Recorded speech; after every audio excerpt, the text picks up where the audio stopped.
Hello.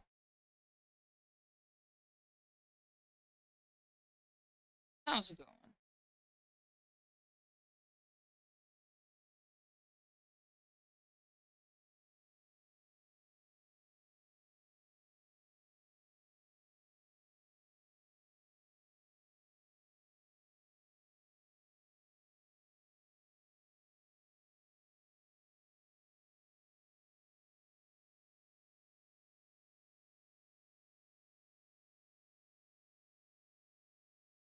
Hmm.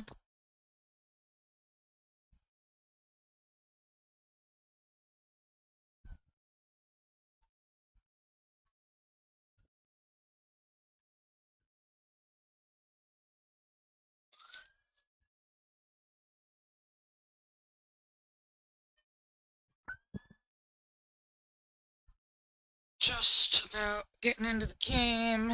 Still fixing a couple things, but pretty much ready.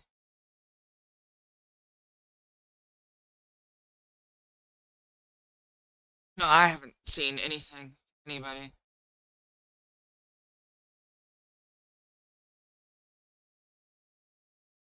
Okay.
That's alright. Still hear everyone.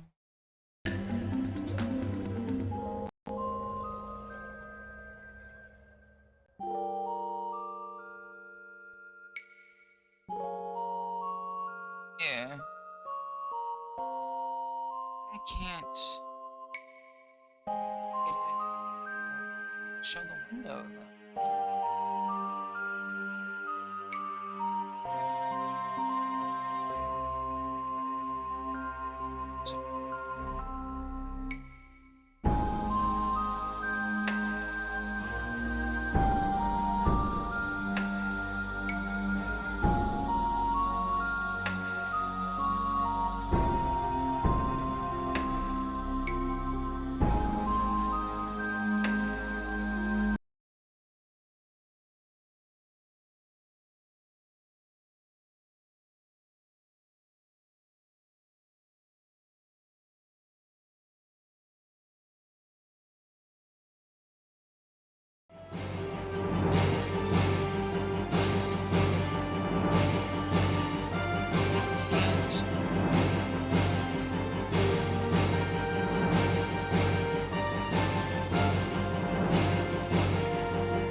Why am I having...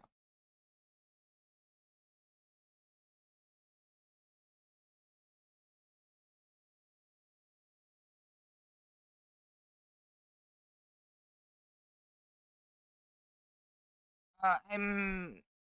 Actually, I need your help real quick. My capture specific window is not capturing the specific window. How do I jimmy jig that? Yeah, but I have it on the capture specific window. The monitor?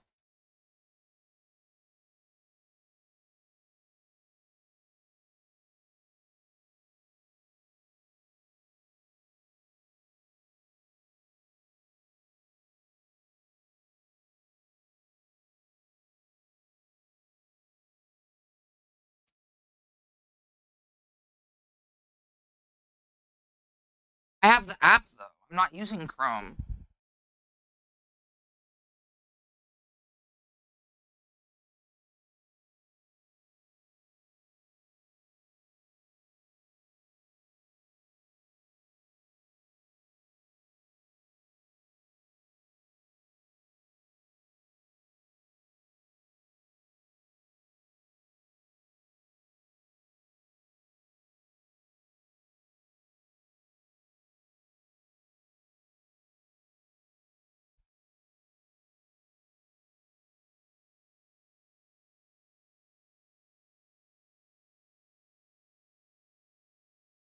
Do this.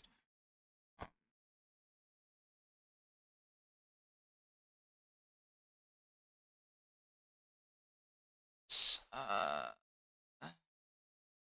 this.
Sneak in the corner.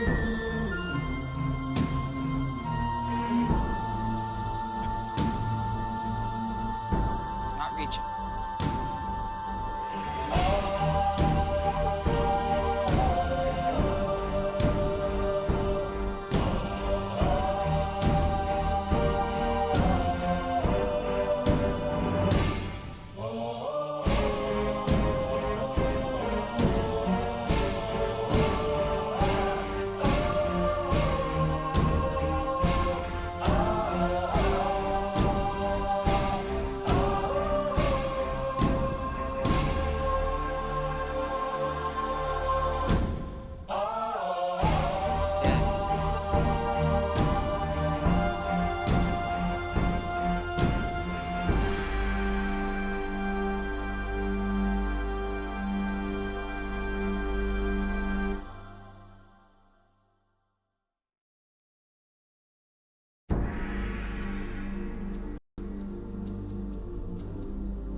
I have no idea what you're talking about. Only the dead are here. It's a gravestone! Do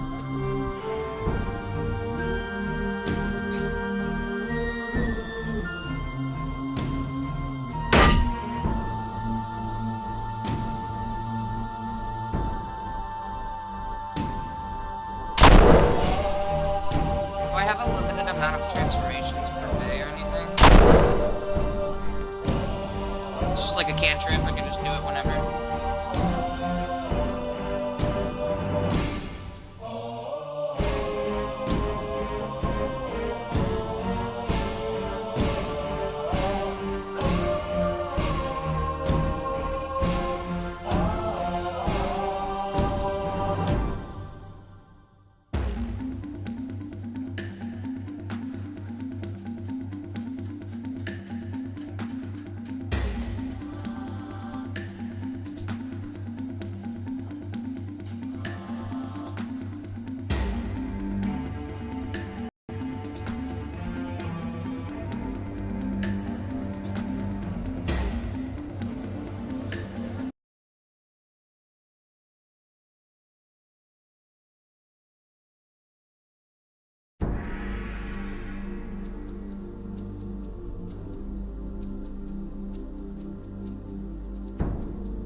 guys look like you're holding hands over here.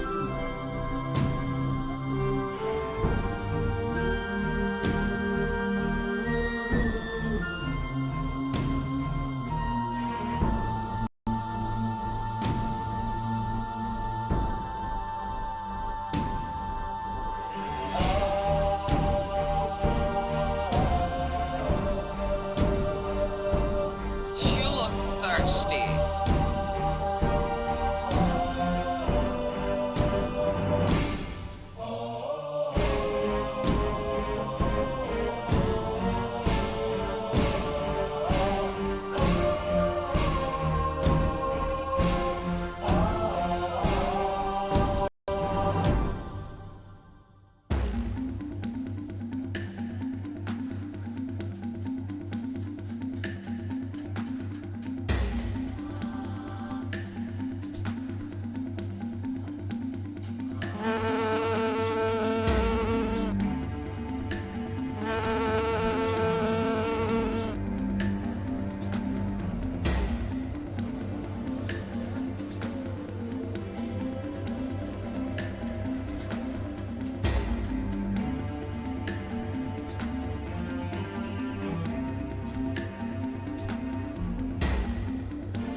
Yeah, I can't grab my other character though because Mexie's standing in front of me. I can't click on it.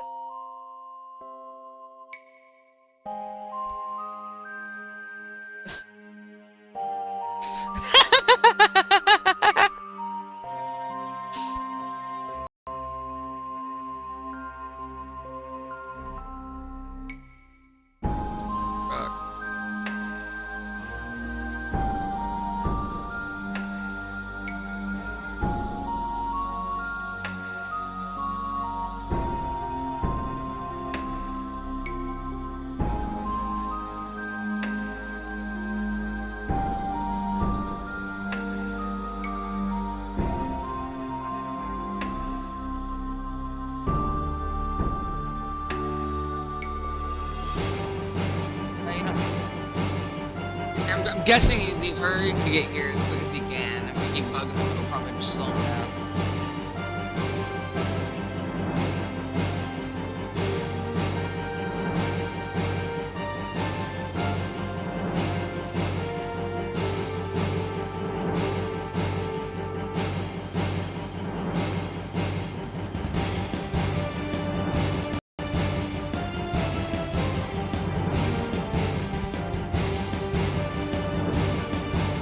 I gotta turn Clyde a little bit. That's quiet on my end.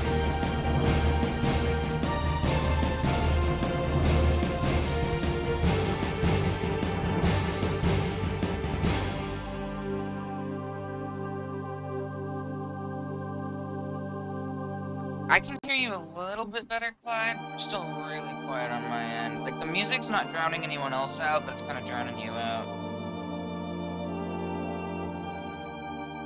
There we go. I can hear you a bit better now.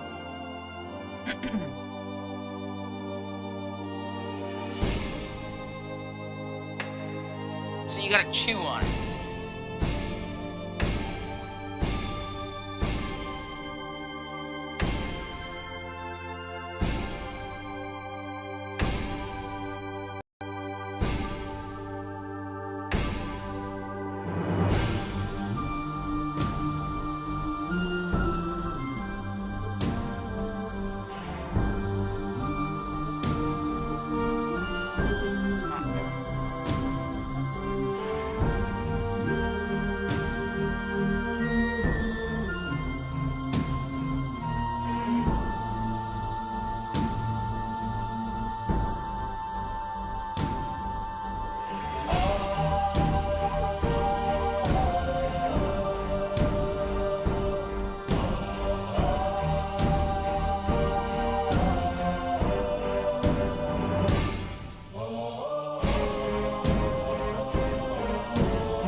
as annoying as it is, can you use, I don't even know if you can hear me, but can you use Discord as your, Discord on your phone, like I've been doing for Red Dead?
Also, it's the first game, you know, like, getting through the technical difficulties and figuring out how everything works is just kind of part of it.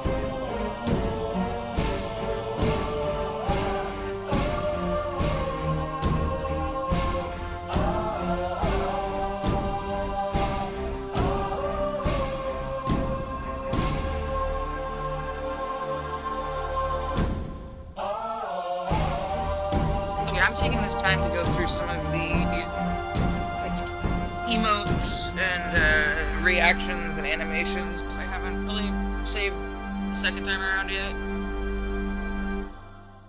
Closest thing I can get to bug-looking things or cicada-looking things, though, is just the fairies. So I'm gonna have some twinkly-looking bug stuff.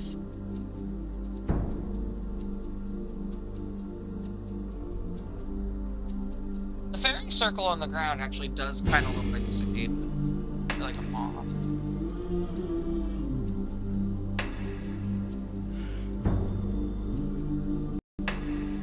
Trying to find like green, like leaves and plants, but I haven't found. I found the cottagecore stuff, but that's a bit too much flowers for me. I want more like leaves.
Did you just... How did you lay down?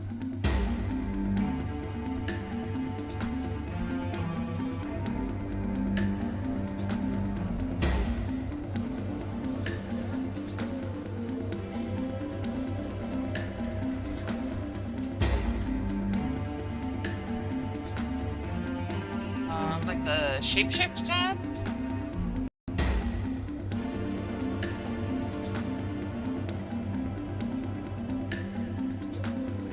I only see, oh, scale rotation. Okay.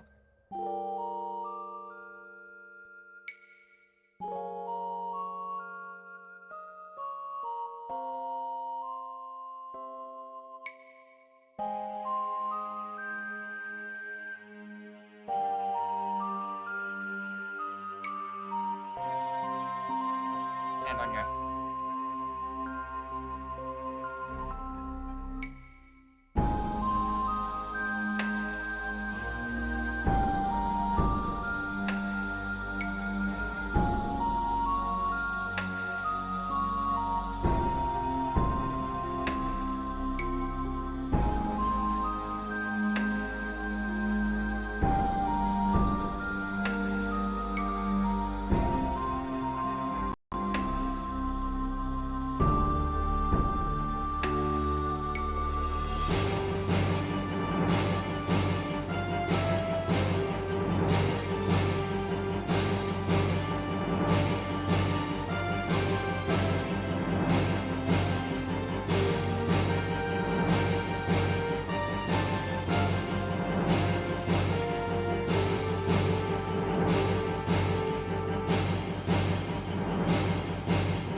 For backup for headphones.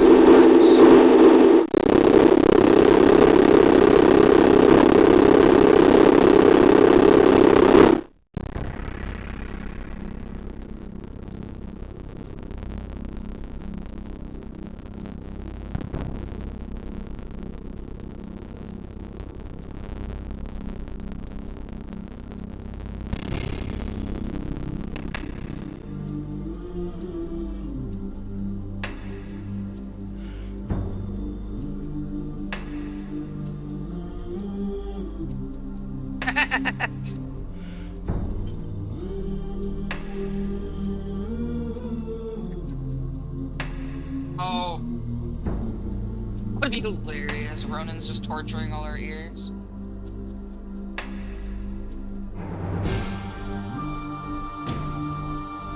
It's like a loud buzzing.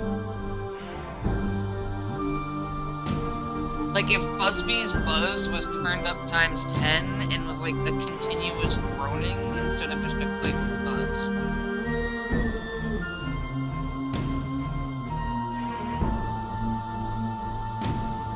If it was, like, someone's microphone, I would have thought that they had stuck their microphone right up here.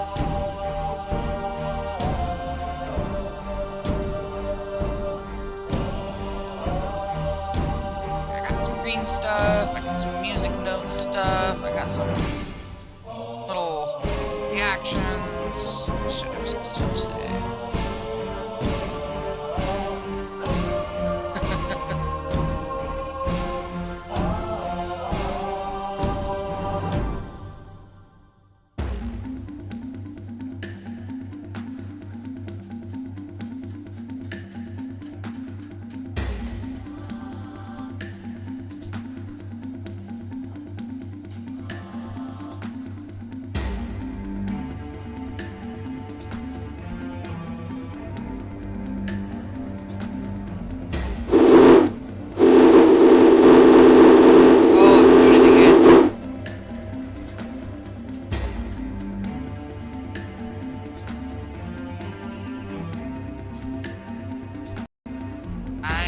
Says once.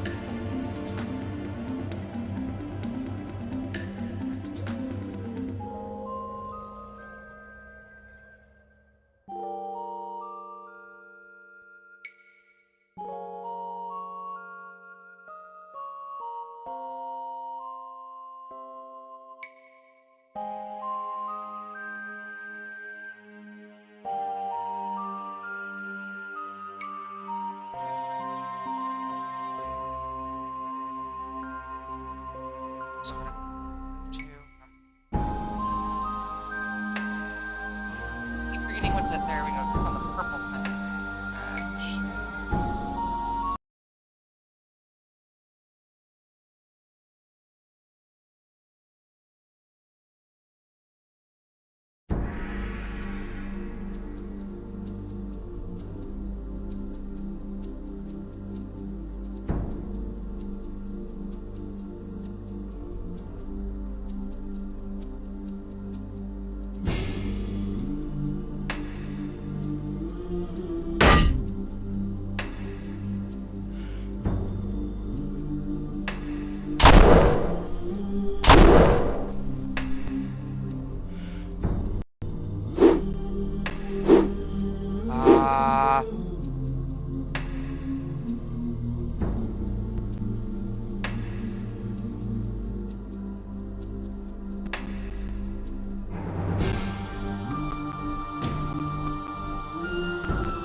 Yeah, let me make my character upright again.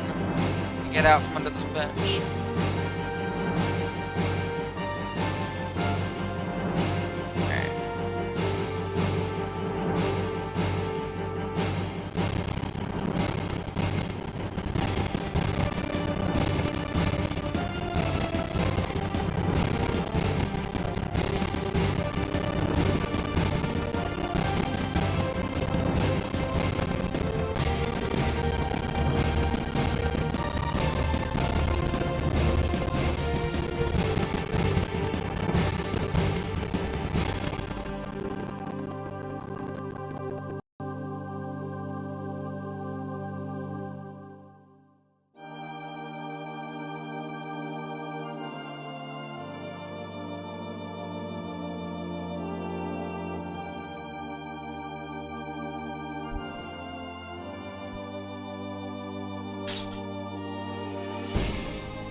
DarrkDreamer, 2 Hours in Dark, on both YouTube and Twitch. I'm streaming right now, and I stream video games all the time. And gosh, I've been playing D&D since like since I was probably like 11 years old, I'm gonna say. So it's been like 20 years. That sounds like a lot now that I put it in perspective. Like 20 years of D&D. But yeah, I've never played an online or digital D&D game, so playing online is new to me as well. This will be an interesting experience, and I'm excited to check it out.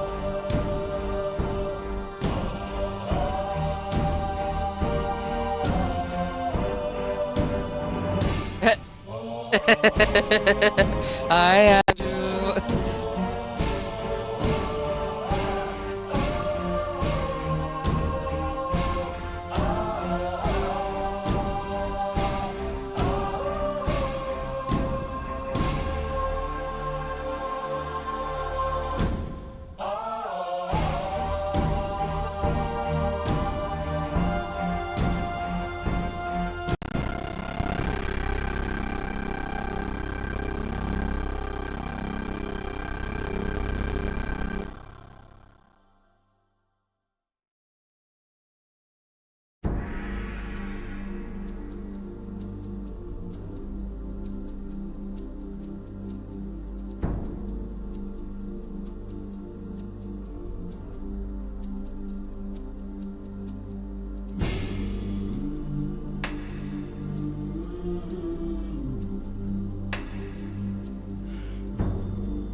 All things, with form or effect, have a spark of light within them. In Zenvara, we call this spark mana. Mana is a kiss of the summer sun. Mana is the fury of the river's gallop. It is the inner fire you stoke to push onward, and mana is what you give back to Zenvara with your final breath. It is believed that long before Zenvara was our home, there was none but void, a chaotic storm of white mana. It held infinite potential, but no form or heart to shape it. And so, it was Otohime, the first serpent, who refined the light through 5 prisms that we now call virtues. And with them, Zenvara came to be. In time, empires rose and fell, each one coloring the world with a bottomless wellspring of mana. In this time, the kin of Zenvara walked as gods. But because of this, and the weight of godhood bearing more strain on one's back than a mountain of iron, the collapse began. How it started, or what it may have looked like, has been long forgotten. All records of this event have come from the visitors such as the Oni, who were wrestled here from worlds beyond Zenvara. Those worlds that came to be in the shade of Otohime's light. The merge proved to be catastrophic for our humble home, and the once great cities of the ancients now reside empty. Mana has become finite, the virtues lost in ruin, and the wilderness plagued with unbalance and bitterness. At one time man ran here as gods. Now we're at the mercy of the land itself. But, just as Otohime guided the light into a life-giving glow, home is not forgotten. It is made by a collection of hands and hearts, just like the virtues, and together we strive to build something greater than ourselves. You are the color that paints this world now. Welcome home.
Grass part of the wild, known as the Sun-Kissed Valley, the central region of Zenvara, known not only for its safety, but its vibrant fruit and honey.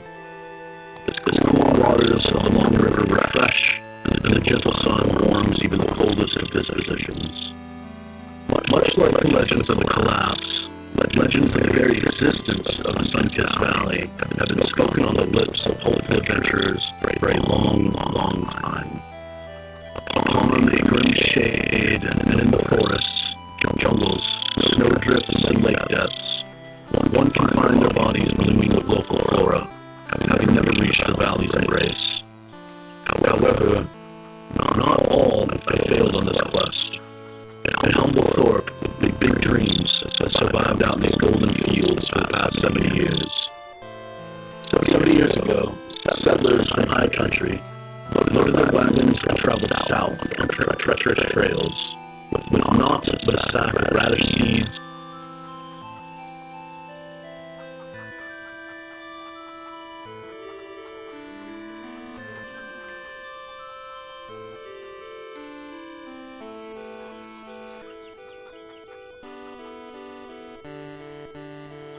The first generation is what we call them, and all of them but one now rest their ambitious souls in the Steen's graveyard, their work now yours. The descendants of this home, your neighbors, are always hard at work, their trades passed down to them by the first generation. A colorful and spirited bunch, they're as dependable as they are friendly.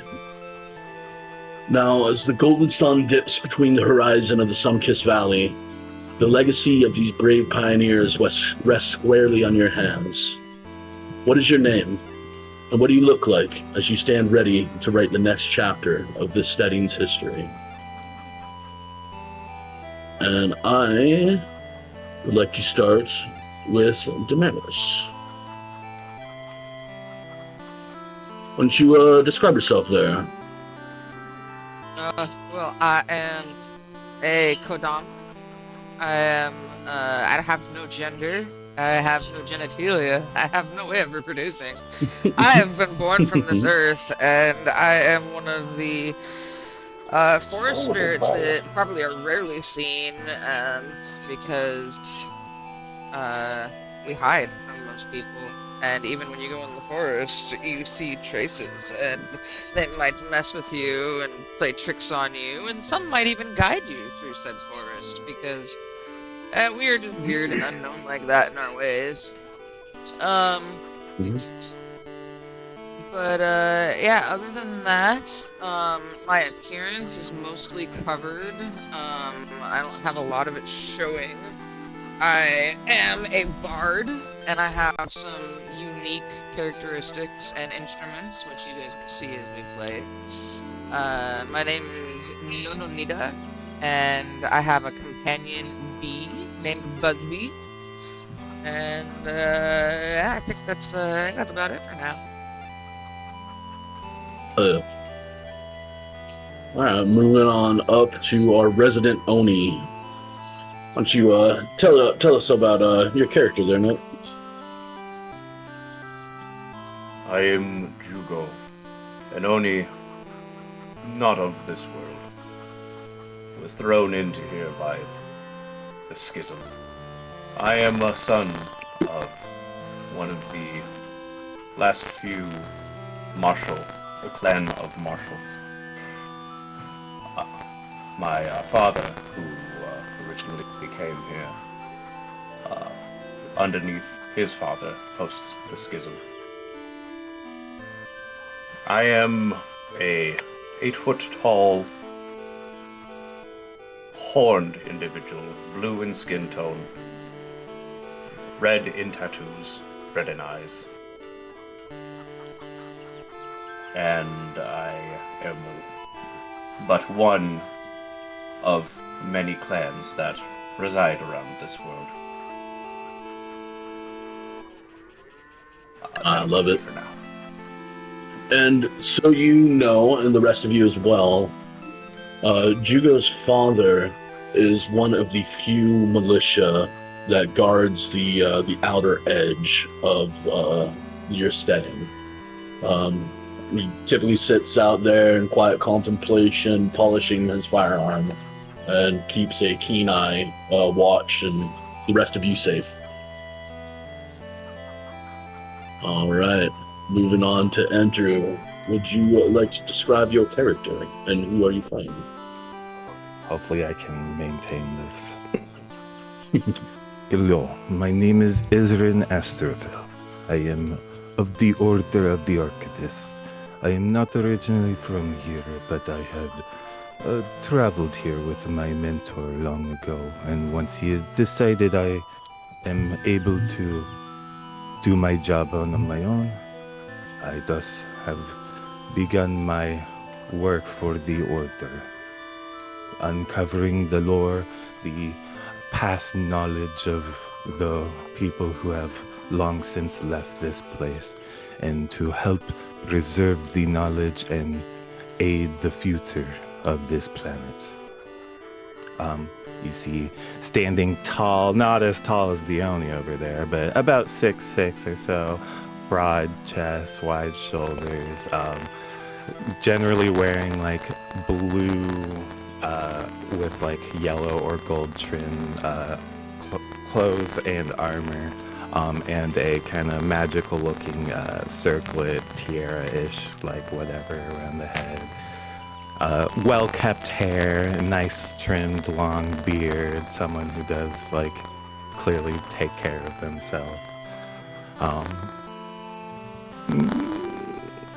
Yeah, usually seen reading a book. Was he typically reading? I haven't decided yet. All right, we'll discover it along the way then. All right, moving on. Joe, would you like to describe your character?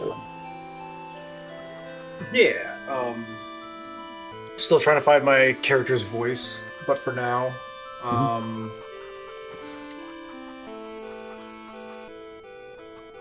yeah, I am Choi Fan.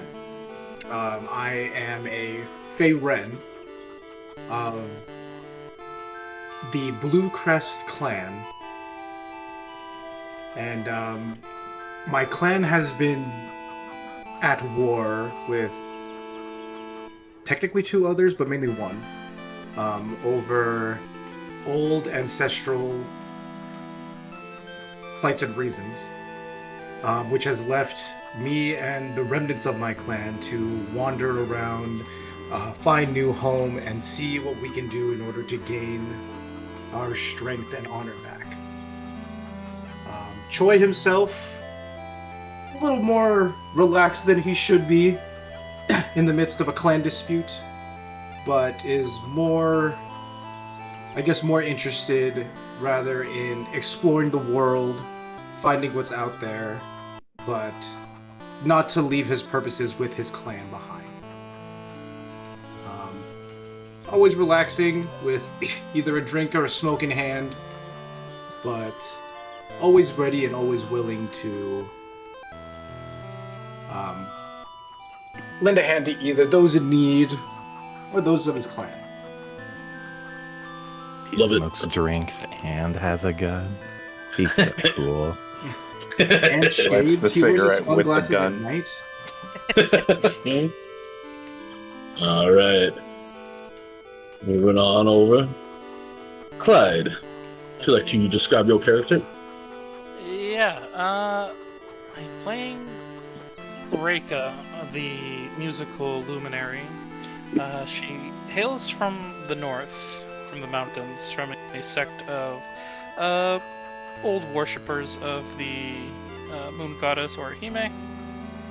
And I think she came down here trying to follow in her mother's footsteps about being an adventurer and seeing the world and letting her music and magic help those along the way. She's only 5'2". Okay, she's not as short as our little guy over there, but she's got her own big presence of her own. Love it.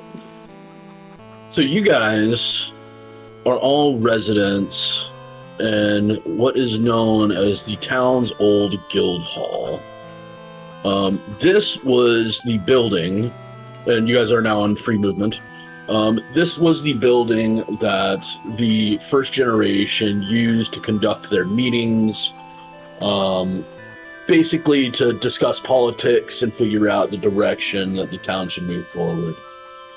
Since the passing of most of the first generation and the passing down of the trades to the descendants, times have been a bit more rough in the valley. There's been more visitors that have been roaming the hills, the sparse forests, and there hasn't been any people really moving into the valley either. So currently you guys have been in a place of stillness for a while, and we're going to see if we can change that. This is your guys' bedroom. I decorated it, obviously, before you here, but if there's anything you'd like to describe in your own little personal corners or whatever, to give your character some personality, you can do so now, or we can come back to this place later on and decorate it in your guys' image. I'm gonna have to start collecting some bugs here. Yeah. Hell yeah. I like that. Have them, like, hanging out and crawling on and flying around my little tree. Oh, whose bed is whose? I got the tree. That's up to you guys. Yeah, it seemed, yeah. that Want this big kind of- You definitely want the tree. I call the corner. Yeah, I got this. I'll take this one. Jugo would go into his bedside and pull out some a small pouch of tobacco, add it to his person, and then There you be ready for the day. I pull out Oh, some no. big league too.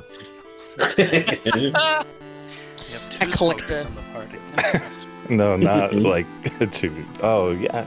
I collect a few crickets from So- around the realize, dirt yeah. and put them in my little cage. Get ready for heading out. Hell yeah. Something else that's a bit of a utility about the top story of the guild hall is you guys can see these chests here. Any item that you don't want on your character, you can store in here, and I will write down into the chests. Each of them have a slot capacity of 20. Oh, nice. So, yeah. So you don't, you're picking up stuff, or like you have something that you want to sell, and you might not have the right merchant in town to sell to them yet. You can stash it here. You have various sets of armor, whatever. You guys can pop them in the box. So is there How do we any access guys' inventory? You just let me know. Is there anything in your guys' inventory you'd like me to throw into the chests before we I need to make our keep way my out there? salt on me at all times, so I'm good. You have salt on you? Yeah, I got salt. You I got a think I'm pound of good salt. at the things that are you going to have- assault somebody? Okay. I'm going to salt convention. Aw, are you already littering cigarette butts?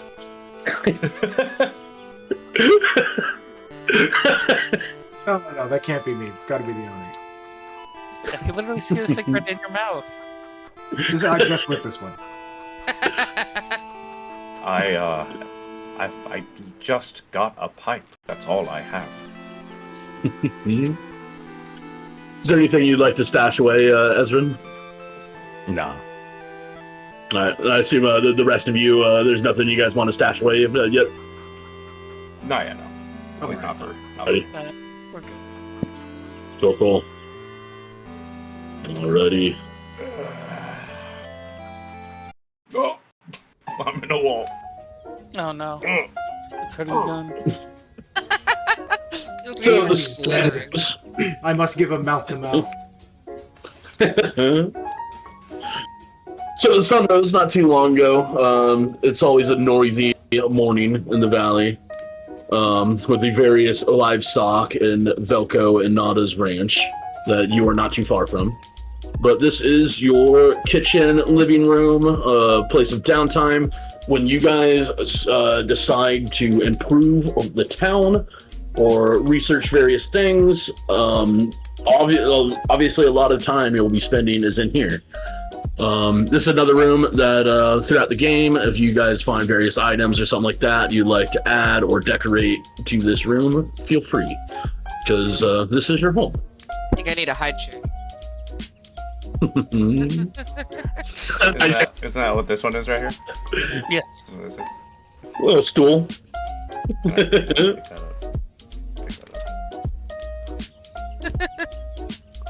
There. Allow pick up on the stool.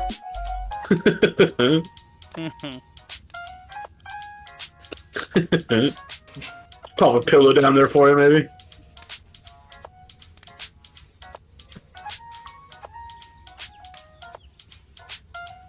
Tried to throw it in the fire. Aw.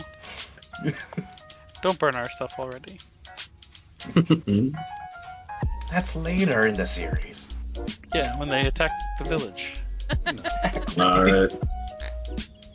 Anything you guys like to roleplay out of breakfast? You guys doing anything? I mean, this is probably, I want to say, like 6:30, 7 in the morning. Oh, that's right. Sun's coming up.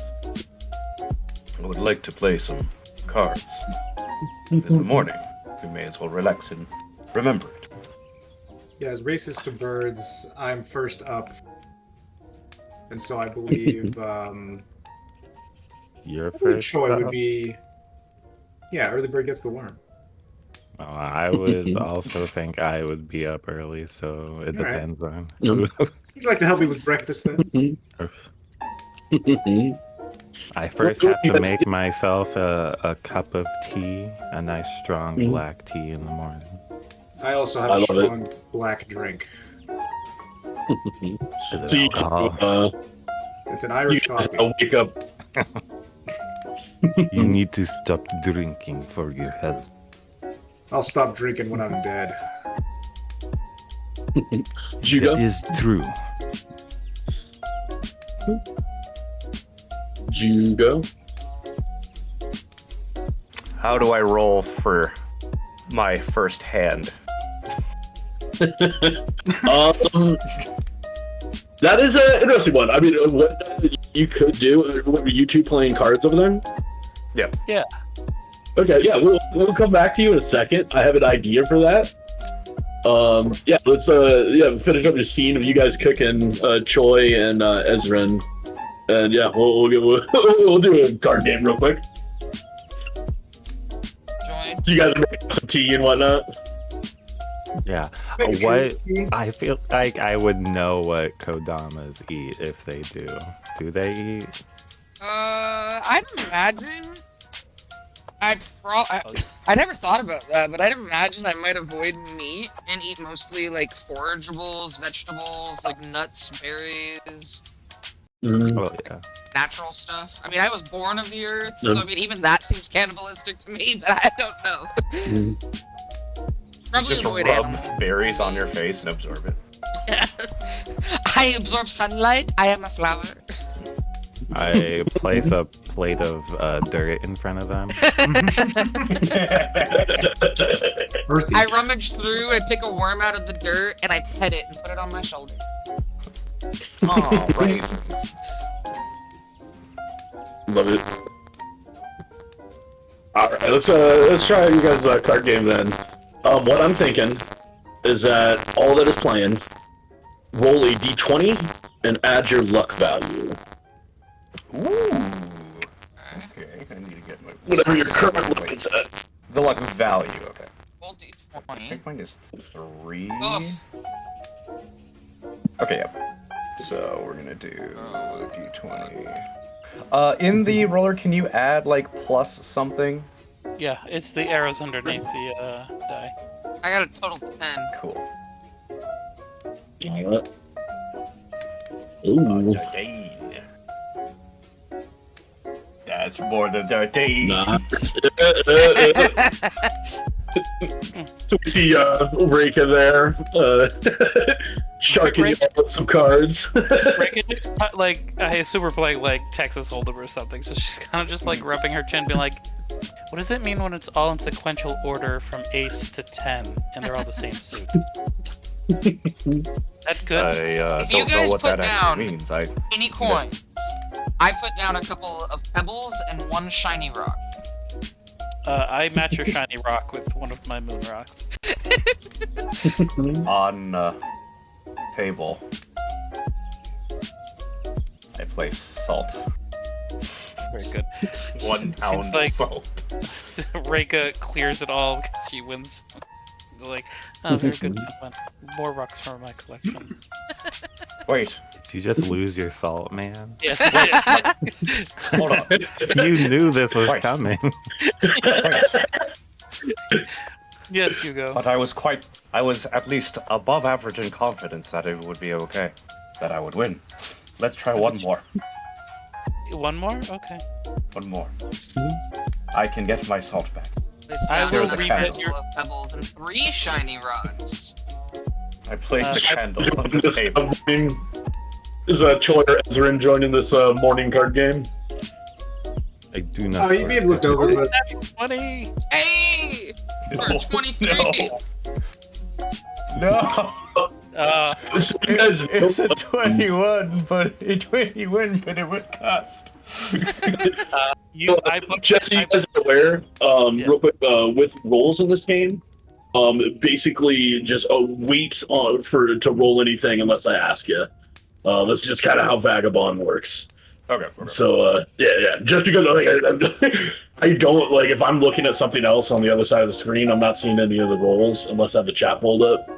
So and I have like a lot of different menus I need to pull up. Yeah, we can keep up these rolls though for this card game. Yeah, just in the future. I won! No, it seems like you win the assault. You may have it now. Oh. Yay! I need to go and get more salt. I guess. Oh, there he goes. Jugo goes out the door. Yo, cool. Oh, he runs away. You guys, The salt and the candle are left on the table. He runs out the door. you guys looking to leave and go and make your way on outside? You guys know that Herrig typically makes some venison stew early in the morning, and he likes to share it. But the various other villagers are most likely hard at work. Yeah, I think we'd follow Jugo. That'd be smart. Boys, Jugo's running out to get salt if you want to come with. He full sprinted out the door. And last question before we transition to the setting. Would you guys say that you guys were in your living quarters for a long period of time? These card games, or basically, I'm asking: is it Probably still like an morning, hour. or is it transitioned Like into an hour. day? Yeah. That's what I was thinking, like an hour. Or now. breakfast. Okay. So it's still morning, hasn't transitioned into day yet. Cool. All right.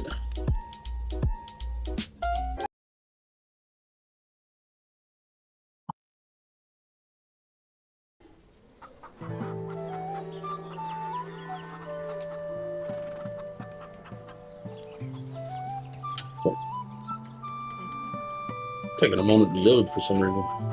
It is. Oh man. Really big. Look at this place. Look at the thing. Look at the thing.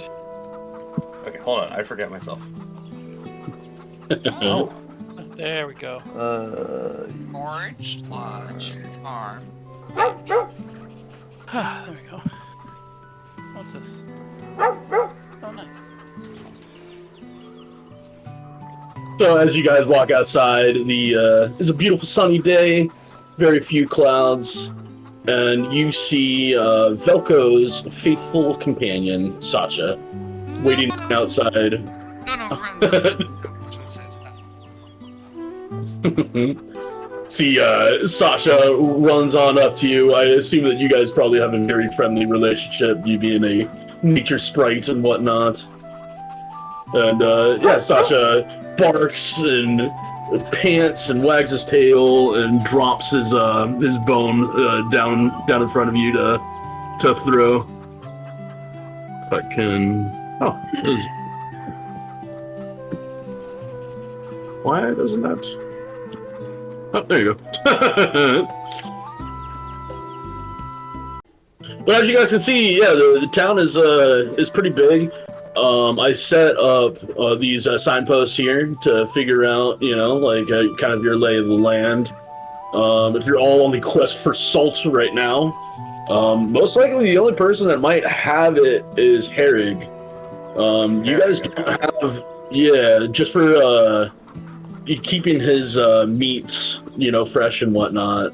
There is, you guys don't have any merchants or anything yet. This is just a humble little village.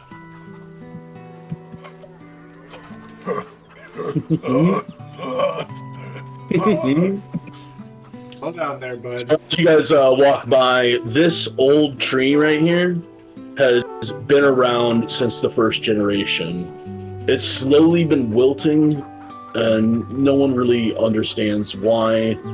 But it once was like the landmark of this store. A very important spot for the village. But yeah, now it's just kind of withers.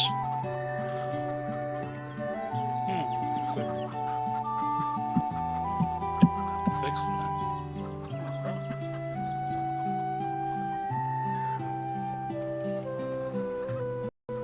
All right. Yeah. Y'all see Herrig. He's crouched down by the fire. You see his longbow upon his back. Herrig is he was actually adopted by the first generation some 30 plus years ago.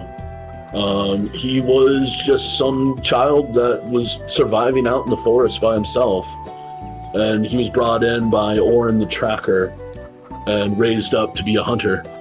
And he's a dependable one. He is mainly the one that puts meat on the table in the village, and he's quiet, stoic, but seems to always be in good spirits. He sees you all approach his campfire and opens up his stew pot and waves you over. Good morning, friends. Morning, Herrick. Do you happen to have salt? While they He deal walks about right up salt, next to him. I play fetch with Sasha. Somebody decided to bet their salt against us. I lost my salt. Yes. Again. Would you happen to have salt that you are willing to barter for? I have a pouch in my cabin, but Jugo, you know salt is a valuable commodity. Exactly, which is why I did not expect to lose in the game of the cards. Harry laughs and he says, "No worries, my friend. I will give you my salt. Just the next merchant you pass by, please return me some." Extra salt for Herrick. Noted. Our first quest. Question 1, get salt. Question 96, slay God. Mm-hmm. Harry stirs Coincidentally, up his they are the stew same pot. quest. Eric stirs up his stew pot. You can see some tender chunks of venison floating about in it, and some of the last harvest of Ymir, the local farmer. There's carrots and various potato chunks and whatnot. It smells delicious, and says, "Feel free if you haven't eaten. I've made too much." No, Nita goes up and does what they think is polite and drops some herbal leaves into the pot to help add to the feast. But does not take anything from the pot because there's meat in there. And then goes back to playing with Sasha. You see Harry, he kind of he gives you a little nervous laugh as he's like, "Oh, I guess we will be having Kodama stew."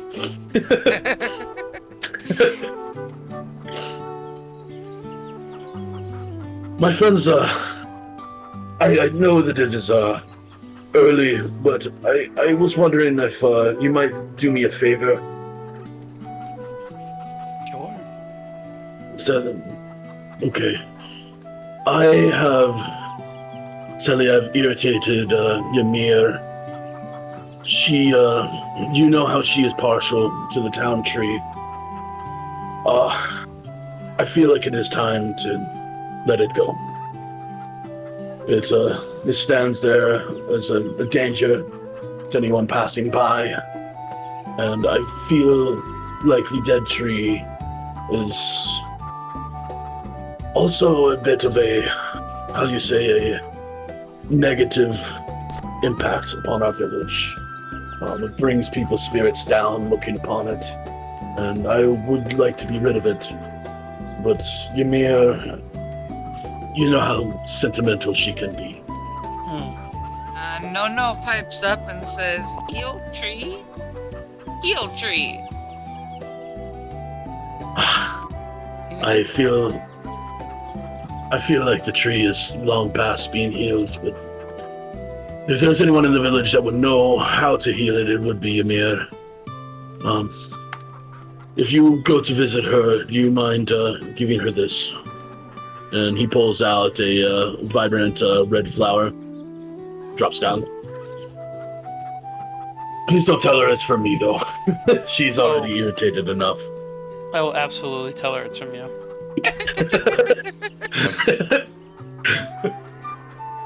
He scratches his back and gives you like kind of a half smile and says, "I assumed you would, but thank you." But you don't need to rush right now if you don't want to. I mean, please sit, have some stew. I do have to know, have you spoken with my father regarding the tree? I haven't seen your father. You know how he is. He wakes much more early. I did see him as I came back from the last hunt. I procured a few rabbits. It looked to me as if he was napping up by the fence up in the north. But knowing you only, I'm sure he still had an eye on the horizon. I would like to. I will probably speak with him regarding the tree as well. So he may have some wisdom. Slurp some soup. What are you up to, Choi? Choi doesn't eat. He was already up early eating already, so I was just probably chatting up the hunt that he had. Mm-hmm. Notice the meat that's cooking, and it's like, oh, where'd you find that one at? Well, Troy, I've had to move my hunting grounds a bit more south. Typically, I catch my deer in the northeastern forest, but I've been noticing that travelers have been coming and going much more frequently. I know it is important to put food upon a plate for everyone, but I dare not risk my life in the northeastern forest. So if you are to go travel, please avoid those woods.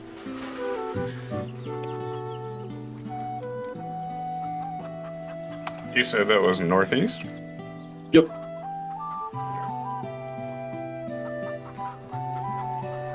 These rabbits I caught scurrying about on the left fields. They're abundant, but I have much competition with the hawks. And yeah, he sits back down to add some more in with the stew and whatnot. You guys just kind of hanging out, just enjoying a quiet morning with Herrig, or you want to make your way out to speak with Braga or Ymir? Yeah. Anybody else in the village? I would like, Jugo would like to visit his father. Maybe before talking to Ymir. Okay. That's it. Yeah, Braga is up near the exit of the village, up to the north. You see, Sasha wag his tail and comes lead you guys up there. As we're going, I'm gonna kind of stick near Nono and be like, you think we could possibly take a look at the tree later? Maybe healing it beyond normal means might be worthwhile endeavor. Magically speaking. Examining the tree is definitely something I would like to. Maybe Alright. after Braba would be good. That way we have some good news for Ymir. You guys approach, you see a big, rotund Mr. Oni. He is hiding his horns under a cowboy hat, and he has a pretty large firearm strapped to his back. And he's sitting on a stump, smoking a cigarette, and just kind of his eyes on the horizon. His back is turned to you, but he hears you approach and says, good morning, Jugo. Papa! And he comes in running for a hug. He meets your hug with an arm around your shoulder and gives you a squeeze. What wakes you so early? Just a good morning, but we were speaking with Herrick, and there's apparently talk about the tree. Have they spoken with you about it? Yes. I have heard that there is some grumbling amongst the rest of the descendants of the Dork. Of course, Ymir would like the tree to stand, and I assume that Herrig probably just wants easier access to firewood, so he doesn't have to walk his lazy butt further into the woods. Either way, that tree, it is ancient. It would be sad to see it go. Weren't that there since grandfather's arrival? Yes, I remember seeing it bloom many summers ago. Vibrant, burgundy, almost pink leaves. So it was beautiful. No, Nita rushes up to him, staring at his luxurious beard with very wide eyes, which you guys can't really see due to the mask, but maybe you see slightly wider eyes under the mask holes. And just taps his leg while staring at the beard. Want heal tree. want heal tree. Yeah, Braga, you see his lips stretch into a smile, and you see some big Oni tusks kind of protruding out of either side. And he bends down, says, Kodamas are interesting creatures, aren't they?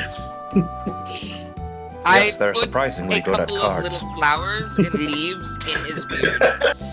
I decorate his beard and make it foresty. He lets you, and his smile extends even wider. And he says, no. I quite enjoy your company. You're much different from the rest of the Kodama I've met in the Yokai Woods. The rest of your kind seem to be a bit more violent towards us outsiders. But your temperament is very pleasant. Outsiders hurt woods, hurt trees, and Kodama no like. Yes. Well, you forget Oni are also outsiders.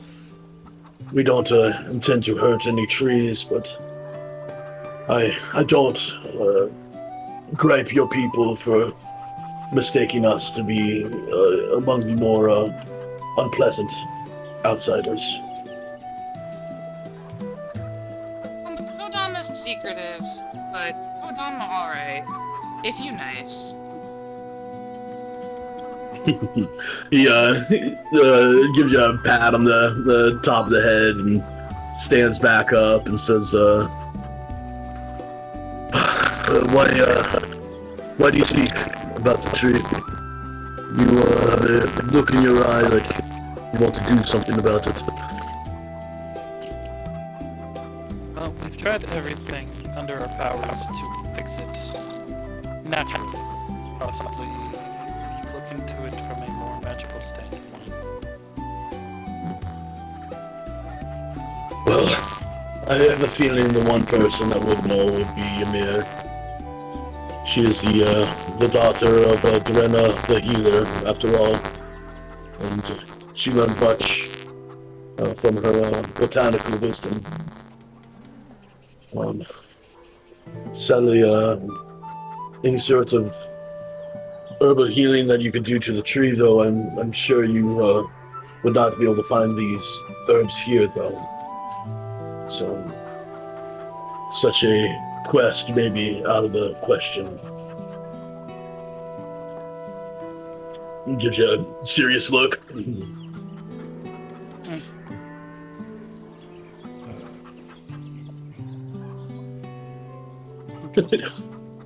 Jugo, look over. What would be required? You would have to speak with Ymir about that. Okay. I am no healer.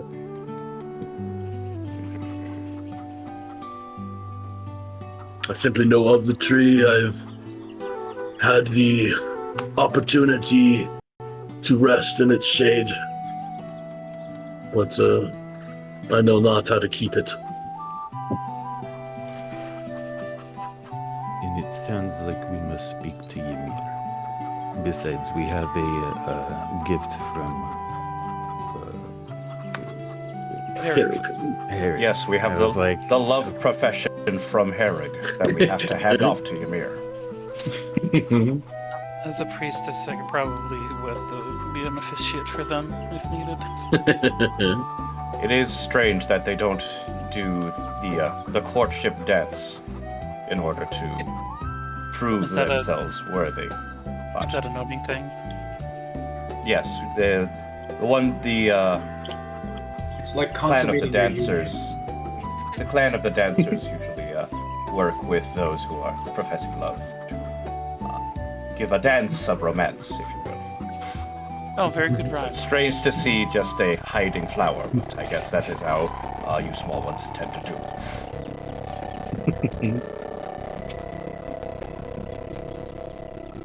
do. All right. By the way, thank you, Father.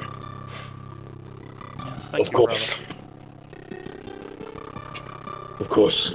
Now let me get back to watching the entertaining horizon. Who gestures out just blade grasses, just kind of moving back and forth in the gentle breeze. Yeah. You're not sleeping, Sitting there are with you? his gun. Onis never sleep. He gives you a smirk. Right, definitely Jugo does not snore at all during the evening. Isn't that just how he breathes? 5 hours earlier. Breathing is a strong word. It is deep contemplative meditation Right, from the back of the throat. right, understand. I think Rika's still gonna want to stop the tree before they get down. Oh, it's right there. Okay. Before they get to Ymir. No, She'll definitely have more information, but like, I don't know. No, definitely wants to examine the tree. Do I notice anything familiar about it? Like from where I lived and helping take care of the forest, is there anything I feel like is familiar or could be done right off the bat? So, you definitely recognize that this tree has a considerable amount of mana missing from it. You almost get this feeling of emptiness near it. This tree itself isn't native to the yokai forests, but just with your connection with nature by itself, you can tell that this tree, if it were alive and sprouting, that it would benefit a tremendous amount of life nearby with the amount of mana that it can hold and utilize. Magic is weak. Tree magic weak. Reiko's gonna run a hand along the trunk of the tree and kind of like feel into it with her own mysticism and just do a little prayer to see if she gets any kind of information on how to like re-energize the tree. Okay. So you are, you run your hand across the tree, and it's surprisingly, like, slightly warm to the touch. Almost as if, like, if you were to like, you had a campfire as you were going to bed, and then you pass out and the campfire is embers, and you wake back up and go and grab one of the sticks in the pit.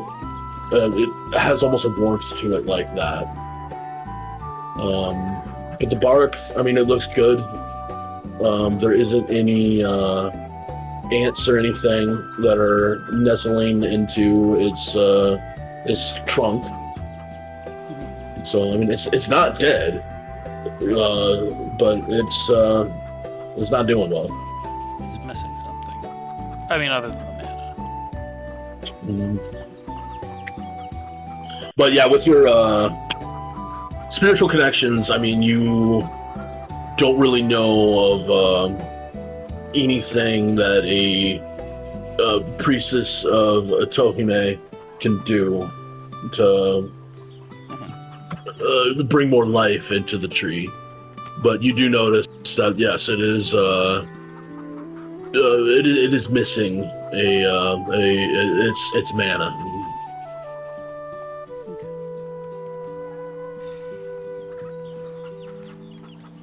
Well, no. We have to fix the tree, right? Fix tree, heal tree. Magic. Heal tree, heal tree, heal the town. Heal magic.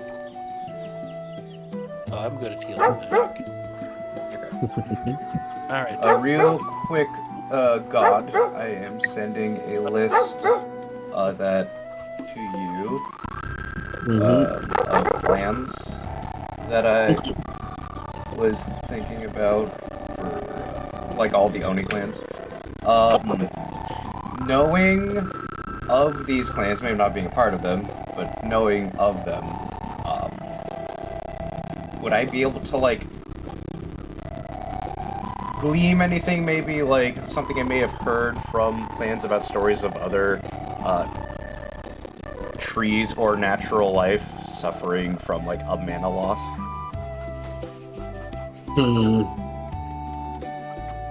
I just ended up looking at your clan list here. I mean, nothing that is really coming up to the top of my head. Okay. This has been a more recent issue that has been slowly getting worse in Zenvara. Is that with the emergence of these monsters, the travelers, as people call them, there has been spots in Zenvara that just bleed mana, that just wilt and die. But typically when that happens, I mean, it's a vast stretch of an area. It's interesting that this tree has lost its mana, but a stone's throw away, you see this cherry maple thriving. To your east, you have an alder that is also thriving. So that is an interesting note that you would have picked up on as your travels as an Oni. That this whole area should be bleeding mana, but it's just this tree. Well, maybe it is a kind of poisoning, or nothing else is Someone hurt you? dying around the tree. Maybe someone, maybe something, but it is definitely centered on tree. This one in particular. Can someone watch tree? Can we set up like a guard or someone to like watch the tree? Sacha, can you watch the tree? This is not my job, but Sasha, will you watch the tree? Sasha drops her bone at your feet and just sits down, crooks her head to the side, and her ears flop over. I don't think she understands. Nah, she gets it. Alright, Oh, Mantis. I forgot. What is it? Oh no. I had a button for pet. I forgot what it was. Was it Jake? No, it wasn't Freddy. I'll figure it out later. I might have to make Go a pet stuff. dog and pet cat animation for you guys. Yep. Very good. Yeah, very I needed. saved earlier. I just can't find it. Very needed. All right. What is Ezrin doing? What's Ezrin and Chow doing? Is everyone's expecting the tree here? Probably not. Yep. Oh, it's good. Yeah, Troy's not a very mana-focused man, so he's just kind of... Wait, very Just- focused. I think once 3 people were up against the tree, he's like, they got this, and pulls out his book and starts reading. He just starts reading. Is it literally just the tree, or is there anything in like the dirt or the soil or the surrounding grass or anything that's also seemingly affected? Do you start rummaging around in the grass and the soil? Yeah, I'll dig my hands down in the dirt and see if there's anything odd about the dirt. Yes. You can tell that the grass and the soil around the roots of this tree, it also has a sensation of lifelessness. Yeah, I'd share that with the group. Ground magic hurt too.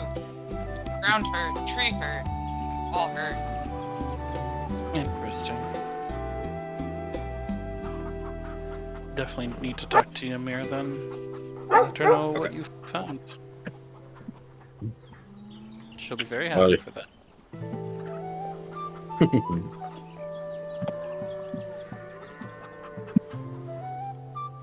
Let's go. Alright, you see the mirrors to this. Oh. Yeah, she's this way.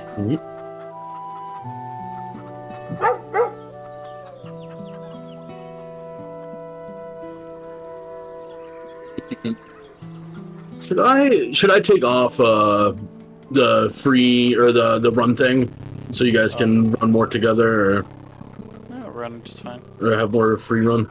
Okay. You guys come on down and you see Ymir, and she's working the fields as a pitchfork in her hand, and you see her cat Greta just kind of stalk her playfully. I go up to the kitty and pet the kitty. No, that is I dodged the cat.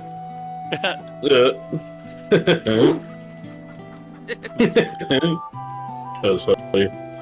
Yeah, Greta sees you guys approach, and she lets out a smile that is kind of it's there, but you can tell that she has some worry about her. And Greta, oblivious to all of this, comes walking right up to you, Nonu, and starts mewing. I was watching you. Yeah.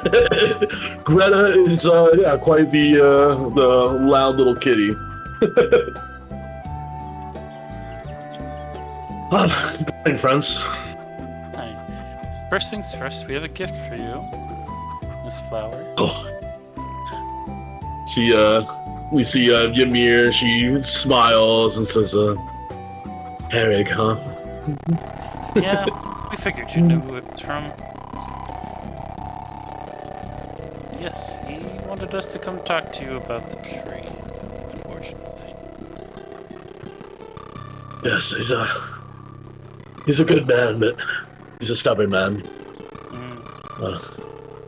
He's has this feeling that if he were to remove the tree, he would improve spirits in the town. But I think that thought is quite wayward. Indeed. Actually, Nono and I took a nice look at the tree earlier, and we found that the tree might be missing its mana, and that the earth around it is dead. I tug on her skirt a little and then look up at her and tree magic hurt, ground magic hurt. Really? Indeed. You say that it is, its mana is depleted? It's looking like it's centered solely on the tree. That is interesting. See, I don't know much of the arcane arts or spellcraft, but Hana, the healer, she taught me how to make some alchemical healing when I was a little girl. I wonder if a potion of mana might be able to aid the tree. Is worth a shot. Do you have all the ingredients you need to make it? Sadly, to make a potion to invigorate one's mana, you would need to collect syrup from a starroot tree. The only starroot trees I know of, perhaps about a day's travel south of here. Okay. Sounds like you need us to go maybe fetch some. She scratches the back of her head and looks a bit distressed at that notion and says, though that would be dangerous, I do trust you all more to do that than anyone else, since you lot are the only ones here armed other than Old Man Braga. Just don't go further south than that forest. You will run into the Grey Wastes, and I have never heard a tale of anyone returning from the wastes.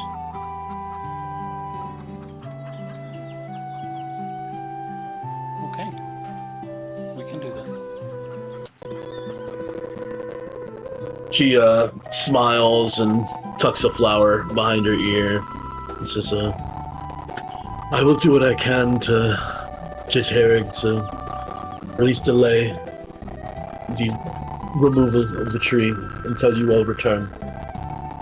I know it may sound silly and sentimental, but it does mean the world to me that you all would like to revive the tree. Someone watch tree? Someone watch tree, so no hurt while we're gone. Yes, we have the dog. We have Sasha watching the tree. Sasha's right. I will speak to Herrig. He's been talking about removing the tree for months now. I'm sure he can wait a few days longer. We'll make sure we are quick. And we return in one piece. Oh, thank you all. I cannot thank you enough. Of course, that tree is an important part of this community's heritage. We must preserve that. She smiles and says, it's tough being just the last of what's left after the first settle here. But it is good that you understand how important that is. Thank you, Ezra. Of course. On. Well, you guys got a quest and a rumor set up. What all you think is the most important that you want to do here? All things considered, I think I've got everything I really need to travel. Yeah, I think doing the quest first and getting it back, because I feel like making the potion might take a day or two, so while they're doing that, we can go check the rumor out. I need one salt from my inventory and a candle. You know, you So, just said no to give you back your salt, right? No, they want it fair and square. I just have to earn it back in the game of the cards. Well, you might lose more in the game of cards. You could just ask. That couldn't happen another time! I will It happened say, I twice don't this even think morning. Nono knows how to play the cards. I think Nono was just throwing stuff around. No, Chico has no idea either. He's just so invested. I probably had cards in my hand that were upside down and not even facing the right way. I just got like super lucky. You were playing with jokers. Yeah. You were playing with a pair of jokers. Yeah. We're watching you guys like frickin' like just level up your characters and just level up luck so you get better at playing cards. There you go. Unlocked. Ezrin, Choi, you both ready to take a nice meandering down south for a couple days? Nice sparks of smoke, ready as I'll ever be. Oh, please don't start a fire. In a hayfield. Yeah. Alright on. So if you guys are ready, we can start our little trek down to the south. It being 5 o'clock though currently, I think this might be a good time to take our 15-minute break before we move on down south. Does that sound good with everybody? Yeah. That's fine. I'm gonna run the anyway. I might take a little bit longer. I have to take the dogs out. Yeah, to what? I You have to gonna take the put them dogs out. dogs out on the internet? That's weird. Check out our little break room here. Yeah! Oh my god, wait, you were able to get that on there?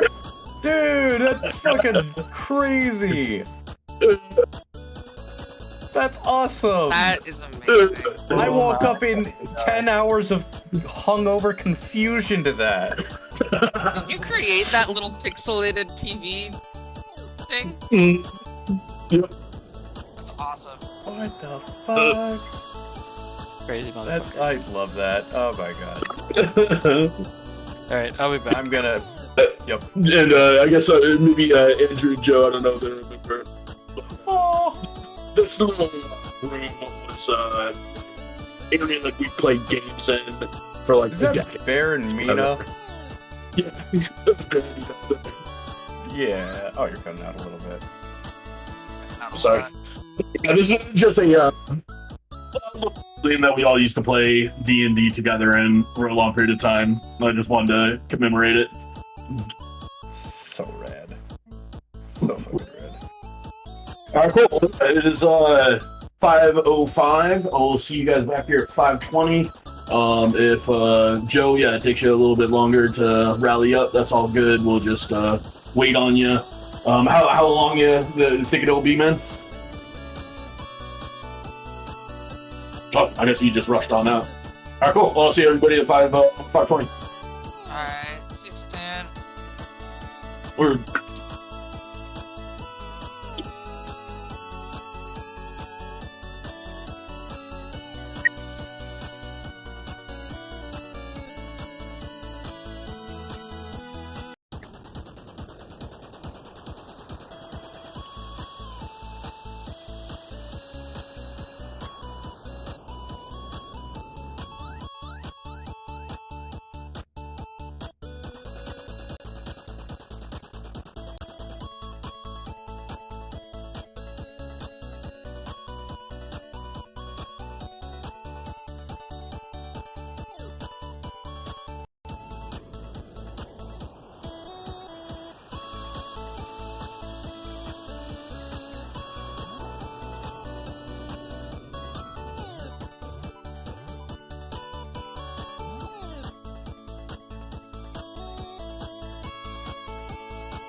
Whoa.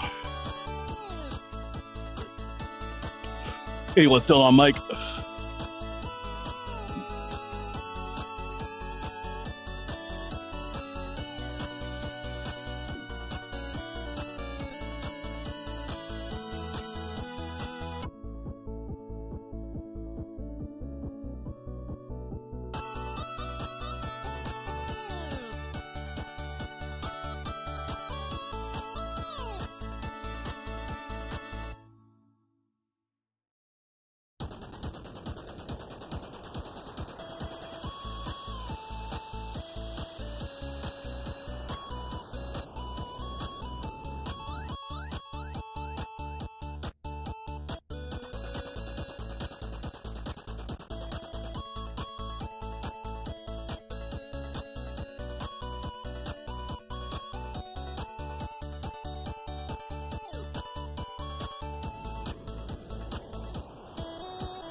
Anybody chilling on mic still?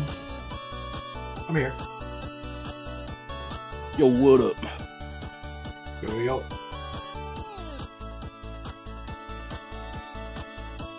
Feeling a little rusty, but it's nice shaking off the rust and start DMing again.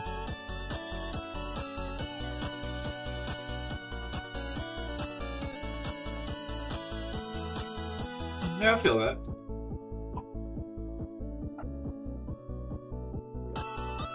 Oh, this game is a first for me in many ways, one of which is like I got like 20 NPCs like immediately.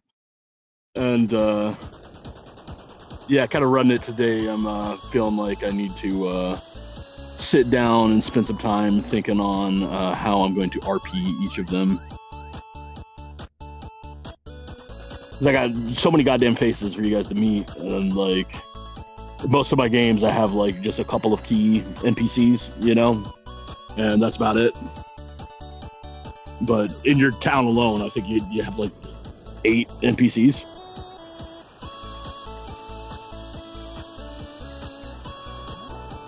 Yeah. You enjoying it though? You liking the setup thus far? Yeah, it's pretty cool.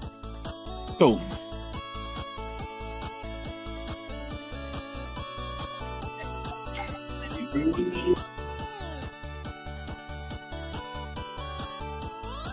You were saying you had like dog stuff you had to do or something, or you already done with that? Yeah. Awesome.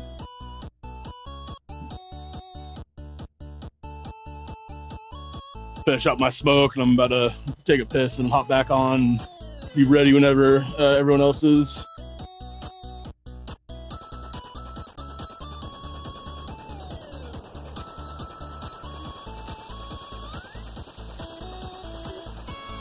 Do you recognize the guest house at all, Joe?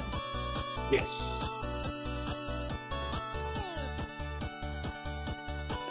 It's been so hard keeping the He-Man thing a secret.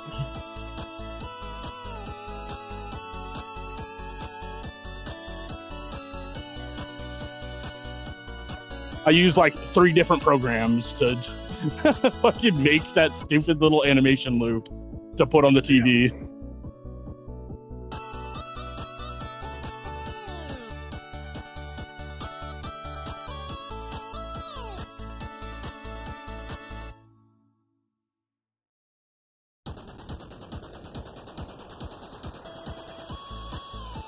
Alright, I'm back.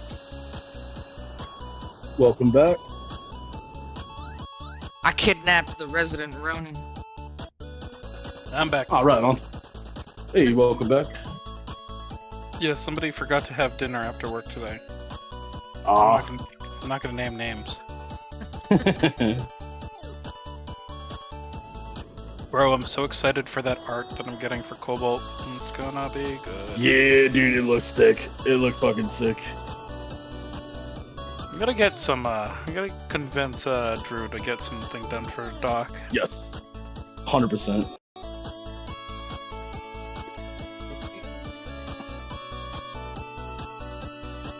So hope you guys are enjoying yourselves. I definitely feel a bit rusty No, with some of my NPC RP right here, but you know, as soon as I shake off the rust, I'm sure it'll be a lot better. I mean, we've done exactly what we needed to, which was to talk to them and get quests. Yep. So far it's been good. Excited to see what first combat we run into, though. Yeah, me too. Because I mean, obviously, with quests and whatnot, you know, I have combats made, but Right. with this game, there's so many fucking random elements that who the fuck knows what your first combat is actually going to be. The dragon. Yeah. Hello. Well, I'm not gonna say a dragon is impossible for a first combat, but there are other things. I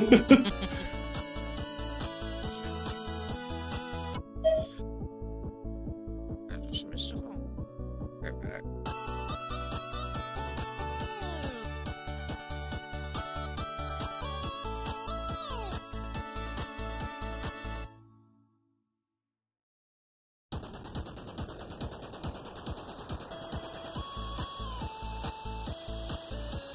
Never mind. It was just Nick butt dialing me.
Alright, I'm back on PC.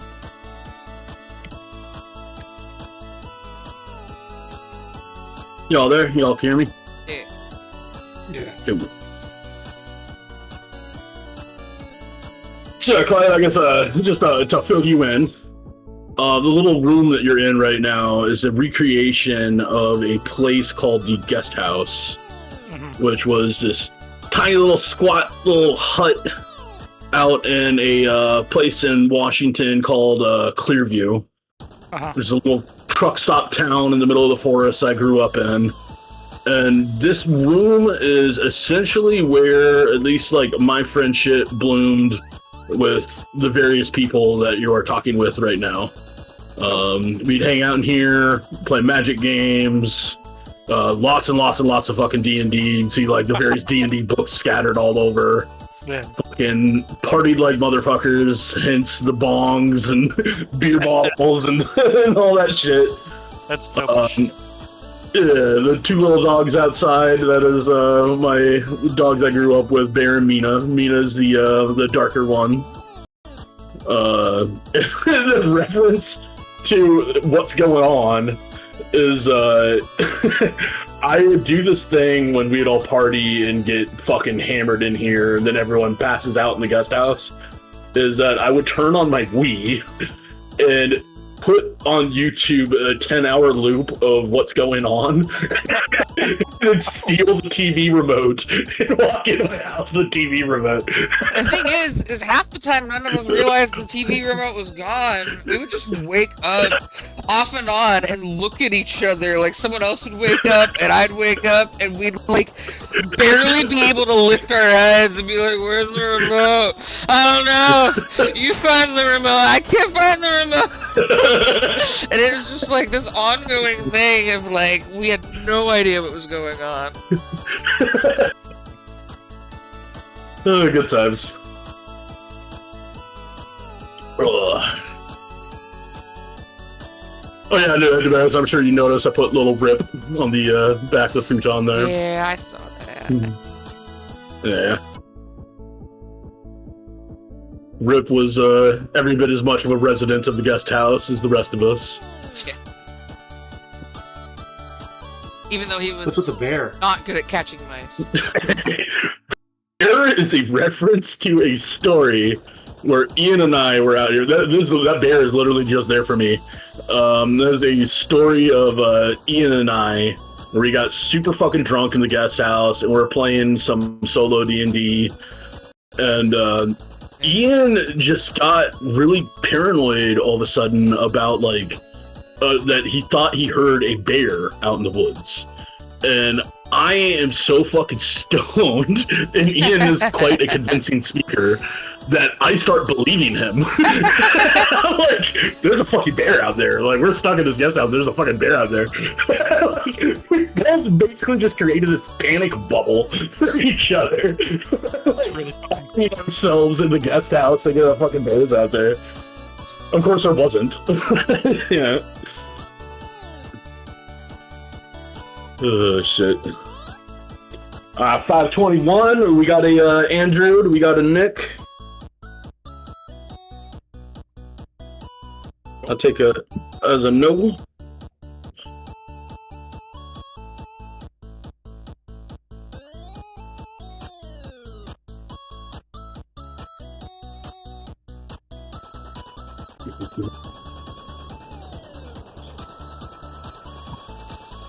I kind of miss that Wii though. Almost kind of want to fucking get another one.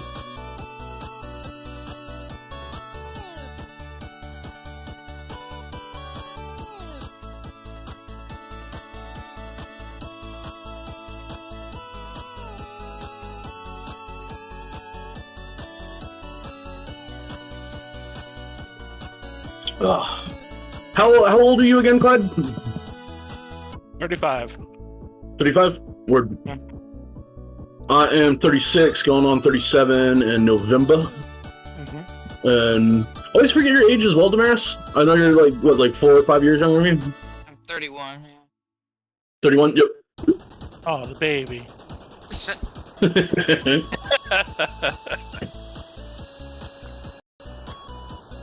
And Nick is also 31.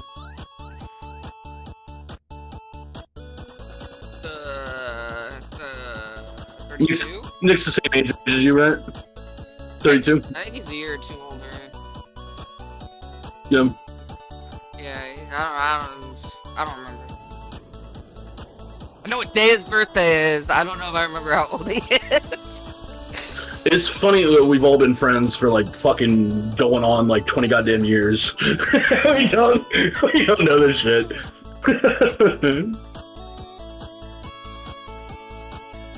I was like, I've never known it. I just don't remember at this point in time. Yeah.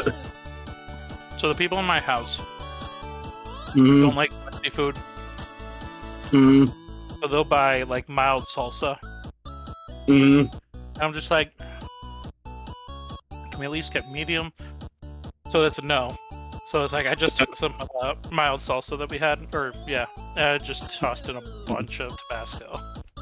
There you go. You a big spicy food fan too? Oh, for sure, yeah. Hell yeah. Yeah, I love me some spicy food. Nick and I, non-stop, will always fucking torture each other with, like, burn your asshole inside out hot sauce. I actually got a gift for Christmas last year, which was something finally to make my worked. hot sauce. Good job.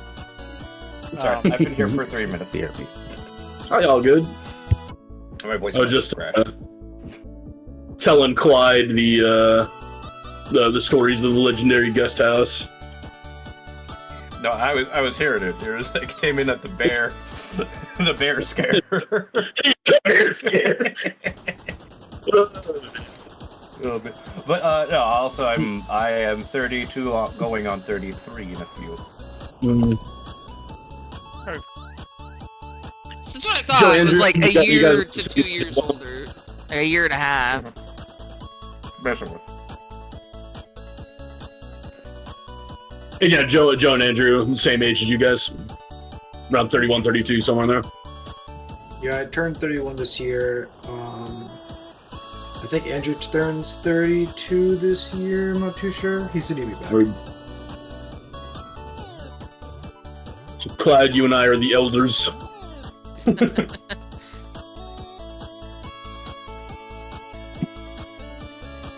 Alright. Just waiting on the Andrew now? Keep dancing. There we go. Yeah. Keep dancing.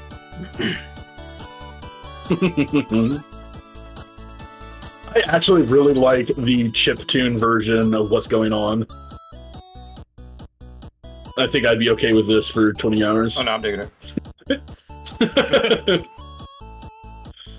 Yeah, I was telling Joe earlier when he was the only one on mic, I had to use 3 different fucking programs to get that stupid animation loop on the TV set. Jeez. Damn, really? Okay. It was worth it. It was all worth it. It really is.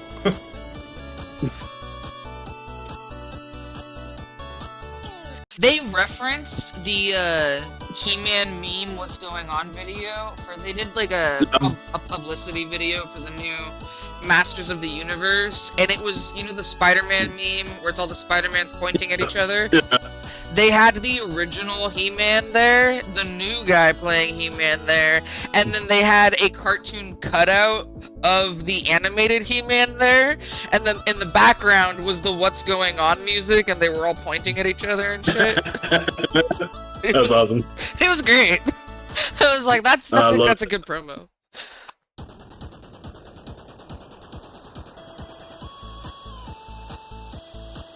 Ah, shit, so we're about to fucking hex crawl soon. I am excited. If you guys want a sneak peek of it, I'm going to walk you guys through it once we actually start hex crawling. But if you go over the top, you can go to Sheets, and then go to Survival Guide Sheet. And there are the various rules there for hex crawling, living up the land. Yeah. Also, I believe you guys can all edit this as well. There is a place to find your guys' quests and rumors. Oh. Yeah. And a shared journal. And where? In sheets? If you go to sheets, yeah. It is the survival guide sheet. Guide sheet.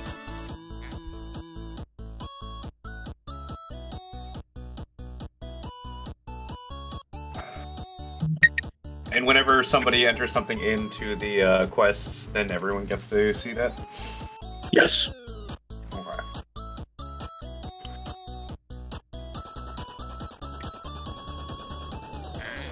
Where's the shared journal? If you're looking at the survival guild sheet, it is the last tab up on the top. I can't click anything or type anything in it. Oh, really? Yeah, Oh, let me edit it real quick. I tried to edit it, and editing it just goes right to the first tab, but it doesn't go. I can't go to the quest tab. Yeah, I got it. I'm going to. You can't add the quest tab either. Like, I can see the quest tab, but when I try to like click on quest tab, then click edit, it just goes straight to the first page, and I can't seem to. So with go to a quest, you different should page. be able to. While you're on quest, you should be able to click right next to one of the boxes. Just left click it, and then you should be able to type stuff in. Oh, okay. You have to add it as. All right, gotcha, got it.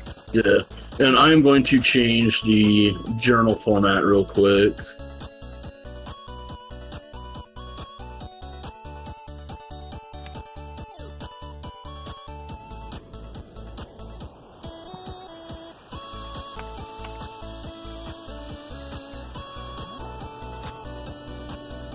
Alright, and I'm almost done with it. There you go. Hit save. Cool. Now you should be able to do that. Oh shit! Oh, fuck. What are you doing? What have you done? I was typing. I was adding a quest. I still can't type anything in the journal. I need to make that. Have you clicked on the don't allow pickup? There you go. Have you tried left clicking where it says text? In journal, there's nowhere that says text. I've looked Okay, everywhere. I need a refresher page. Just a refresher page. That should fix it. Like, refresh the whole page? Yeah, refresh the whole page. How do? Reload? Oh yeah, you're on the app. Yes. I don't know if you guys can see it, but I added a quest in the quest section. It's at the very bottom. I don't know if you can see it though. Cool. 1 second. Oh, damn it. Oh, that's what you mean. Why do I have this? X. Okay. That is not a quest we are prioritizing, sir. What? You're gonna have to probably There we go. reload real quick too, Nick. Hit X, or go into your inventories and just drop it. Oh, wait. No, god damn it! I don't know why I would do that. I was typing things, and then suddenly this happened. There you go. Is Andrew off the ship? I'm gonna switch it to Andrew is not with the ship. I'm here. Oh, okay, cool. All right, shit. You guys ready then? I know you guys are setting up your quest books. Did you hear what I was saying about the survival guide sheet, Andrew? No. Okay, so at the top of your screen, there's sheets, and you have a survival guild guide sheet. That has various rules on hex crawling. I will walk you through them, but if you want to read through them, you can do that yourself. Yeah, there is a page in there for like living off the land, how the hex traveling works, resting, what you can do during resting, and then you guys can also track your quests and adventures, and there is a group journal. If you're not using the app, just hit refresh though, real quick. I'm going to do that myself. and you should be able to see what everyone put in there. For you, Damaris, on the app, I am not sure what you need to do. I think you might need to like log out and log back I found a in. reload button. I got it to work. Cool. Awesome. I added a So I note guess- to the group notes. Cool. Just raise your hand when you are ready to transition out to the hex map. And once all 5 hands are there, we shall go.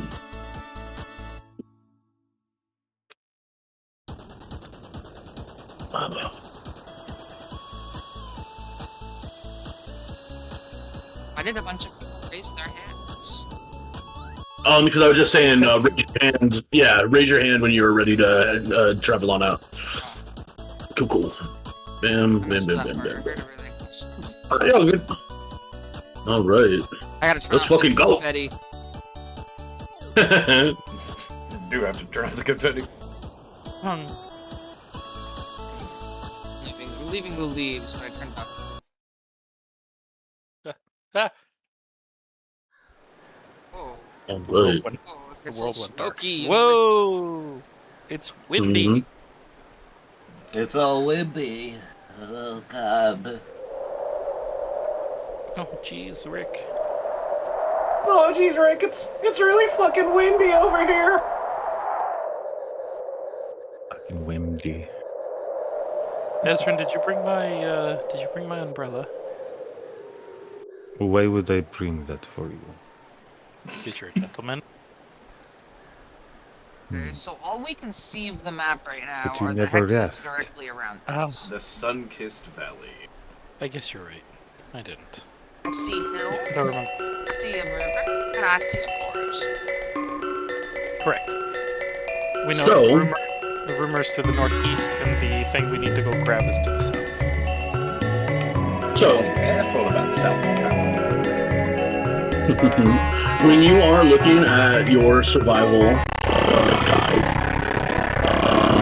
you can see out time and everything. I'm turning down the regular travel music a little bit. It's a little I know, I remember that was something.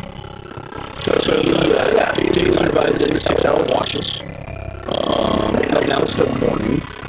We might run an argument, but it might be daytime right now. What do you guys think? You guys have about maybe 4 hours passed since you guys woke up and have left the settlement? I figured afternoon would make sense. Yeah. Yep. I'd say welcome to the day cycle. Okay.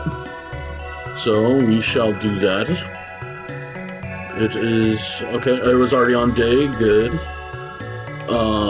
So yeah, looking at the survival guild sheet or guide sheet here, you can move a hex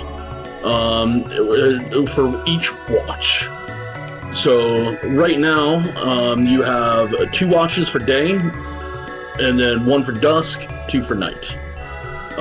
If you go a full like dawn, day, dusk, and night, spent all that time traveling, when it circles back to dawn, each of you guys gain a level of fatigue. So you need to spend at least 1 wash sleeping. Optimally, you can spend up to two watches at night to rest. And there's actually like resting activity that you can do that you can see under Living Off the Land and Downtime Under the Stars. You look over at Move. Each hex is roughly about like 6 miles, a square hex. Some hexes cost more shifts to move through, like mountains, forests, hills, swamps, etc. And the various actions you can do when you are on a hex is you can explore. If you spend a shift exploring, you actually reveal more of the map around that tile. You can camp, where everyone decides to rest. You guys can eat, utilize your rations and whatnot, and heal up. And then you have Delve, which Delve is you are interacting with that hex itself. You're either going into a dungeon, or you're looking for the star root tree, etc. And that will happen there. Moving on over, you guys should on your character sheets have your water and rations already on your character sheets, but each day mark down one of each of those. But you can, if you all collectively decide that you want to go hunt or you want to forage, you can do that and gain rations or materials or however much you found. And then, downtown on the stars, we can talk about that once you guys decide the rest. There is a ton of different stuff that you guys can do there. So I will give you guys free movement. And I'm not quite sure how this is going to work since you guys can all move independently. So I would just maybe suggest you guys elect a leader among you guys to be the first person to move into a new hex, and then you guys can all move into that hex, just to make it easier on everybody. So who would you like your survival captain, your leader in exploring to be? Who's got the best survival? That's a valid question. What is my survival? Probably the Kadama thing, so that's all. It's probably not me. I have an 8 survival. Oh yeah. Oh, that's way better. That's way better. Oh, you do? Yeah, I think the best survival is between Nono Nita and Choi. Oh, it is. Look at that. Troy, what's your survival? The same as yours. Why don't you do it then? Why don't you be our exploration leader? He's Falco. Oh, so he's always the second in command under.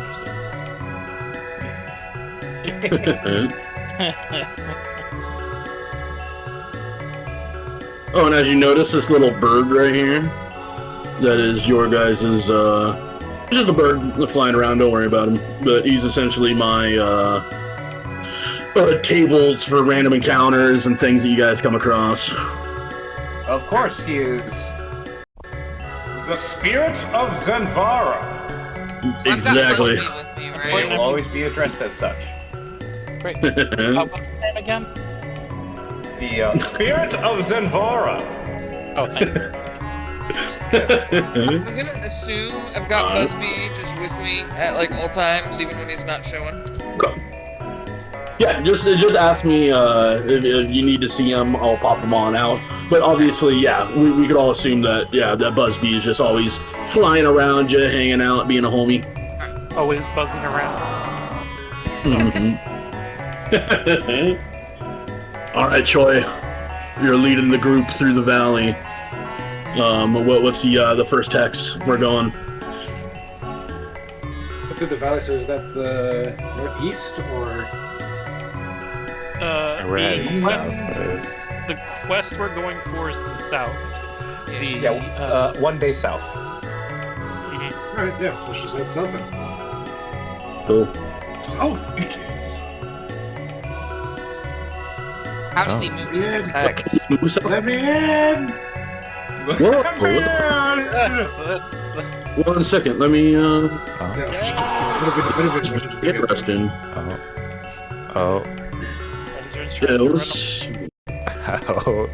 Oh, there we go. Oh, so you can't move south. What the fuck? We can move. We can't move everywhere anywhere within this tile. Yes. Oh, I got That's in. so weird. We can move north. Tell me your I secrets. can't get in. Help! Okay. Yeah, it's down here. The secret path. It's right here. Oh my god, I did it. I broke past the barrier. This No, is I can't find it anymore. This is the real game right now. Alright, Nick, stop moving. I'm God. I got you, I Everyone got you, I stopped got you. moving when you said Thank you. Where did it go? Everybody's moving. I will spend some time. Stop moving there, everybody. Just, yep, there you, thank you. I will figure out what is causing that collision there. Because that is weird. There shouldn't be a invisible wall there, but there is. I forgot. What's the button to? Oh God, what did I do? What's the button to like put a pin? You just right click 1,000 times to pin something. You want to bring the flag with us? It's Okay. so. Now, I got... So you guys spent half of the day moving south. Which... First things first, order of operations. You now have revealed these tiles. And these tiles are now dark. Plus it's around. Yeah. Yep. And I need to make a roll. Does he Little birdie. fight him immediately? Yeah, right. Who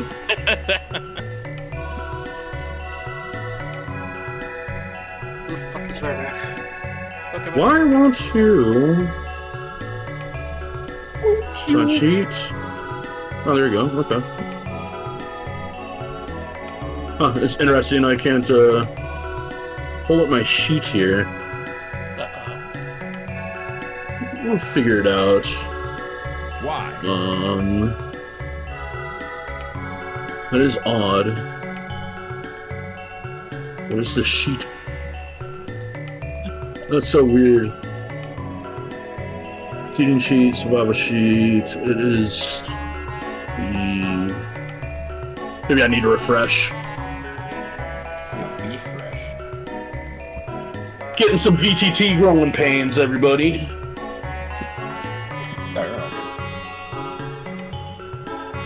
It still gives us a chance to mess around with things. Smoke out of this pipe.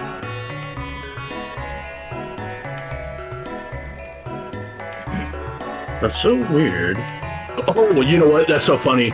It's because I have it on view as a player right now. Oh. And the sheet that I'm using, you guys can't see.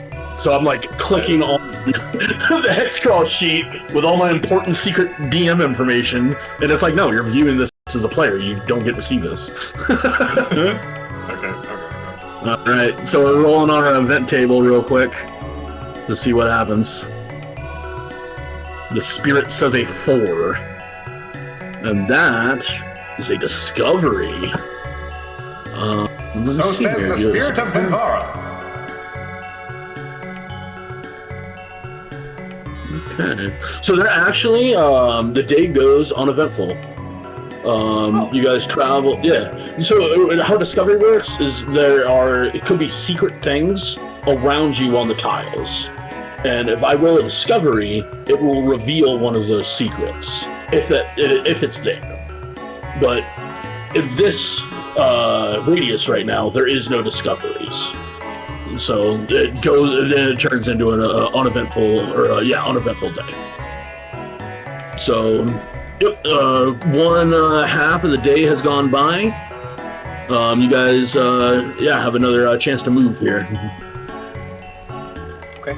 You guys spend the day just, I guess, 4 hours walking through some rolling hills, some light fields. The weather has been pleasant, and it's just been a peaceful day thus far. So, Troy, where are we going next?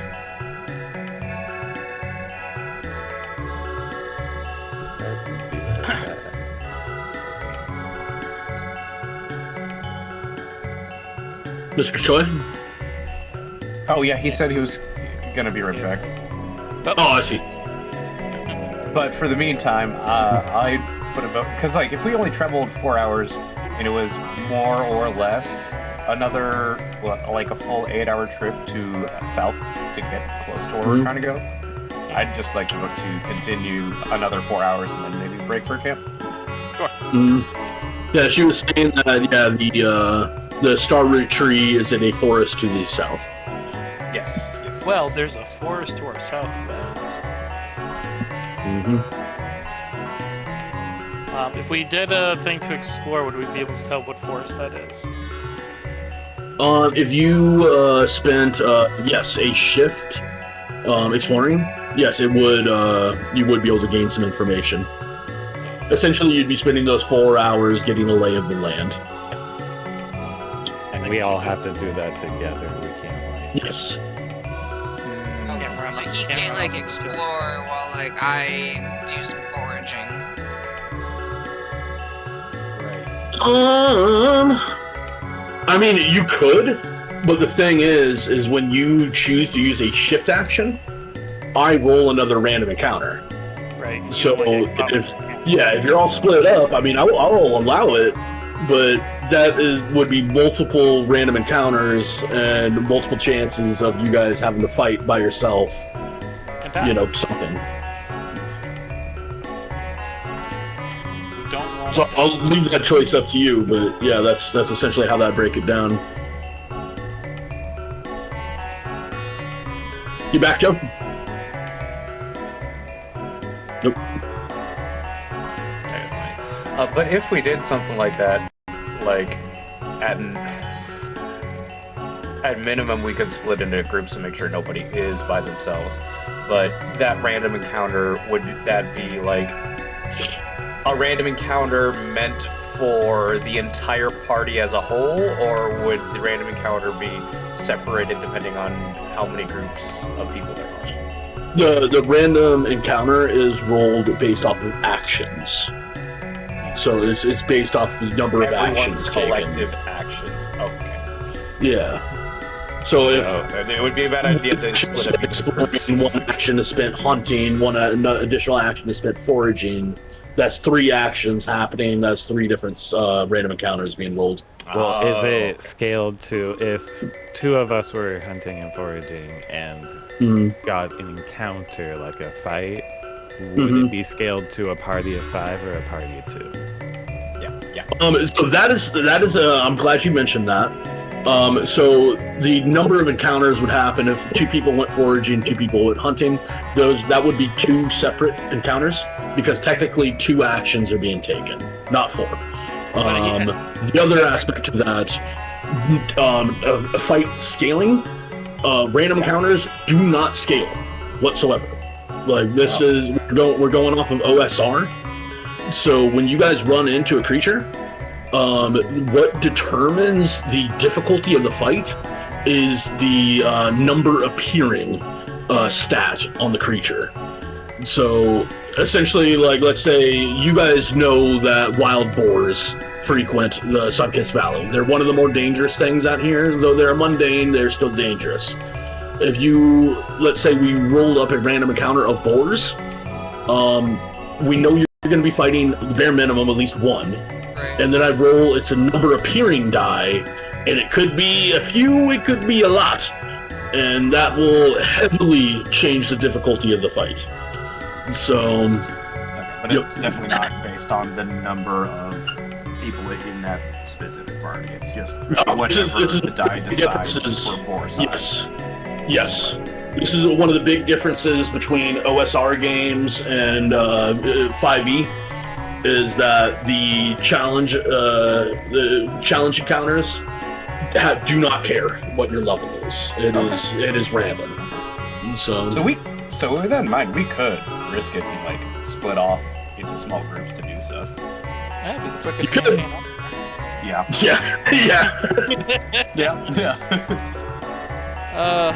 I mean, I'm fine if you want to try, but one party's not gonna have a healer. That's a valid point. Right. Because like if you hit 0, you in this if you hit 0, but I can bring you back on my turn. At least in 1 round to heal. As long as I do life, I can bring you back. Yeah. If we're separated, that's not happening. Yep. Yeah, Joe. For now, I'd be fine with just going to just exploration. Yeah. Yep. Cool. Alright, cool. Spend the group decision is to spend another shift exploring. Okay. Cool. Alright, so you guys spend 1 more shift exploring. In this general direction.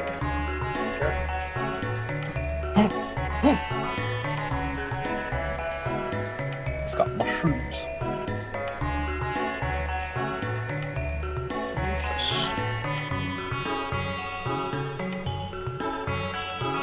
So, Will this go away once we move? yes, it will disappear back to your regular radius. But you notice that, yes, you guys are on the southern edge of the valley right now. Couple other tiles south of you, that forest The hill is halfway between in the valley and halfway into the gray waste to the south, the area that you're told to avoid. And then to the right, yeah, you have a bit more hills. And yeah, through your time exploring, you can tell that, yes, this forest to your southeast is sprawling and would be a very good place to look for the starroot tree. Now, let's figure out if you guys ran into anything while you were exploring.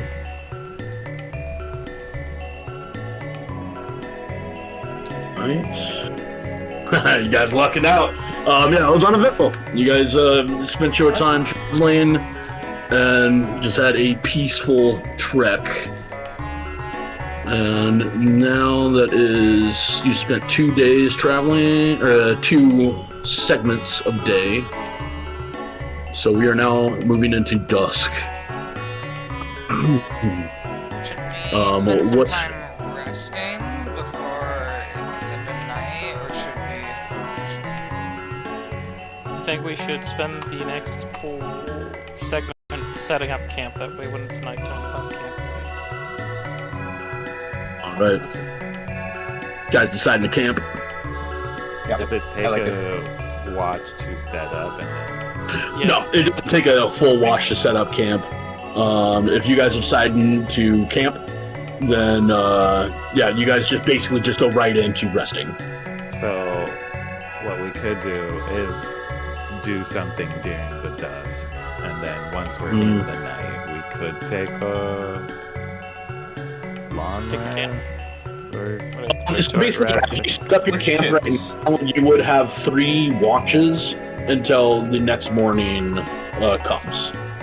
So yeah, you do some hunting and foraging then, so that we don't have to get into our rations for food for camp tonight. Sure, that's a good idea. All right, so you guys are going to rest. Let me drag something over real quick.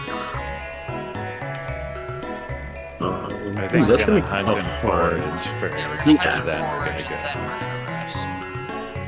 Okay. So, just gotta put something down real quick. Okay, that's 1 watch.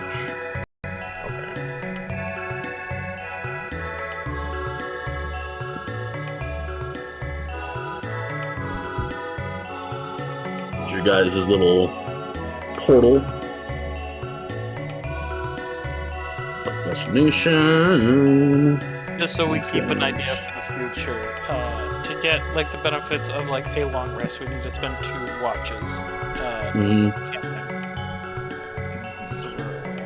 So now we're gonna move into the camp, and then we will figure out what. So you guys are gonna go hunt and forage, and then camp down for the night. That was the plan. Yeah. Okay. So we're going to move to the camp first, and then we will figure out the hunting and foraging. Okay.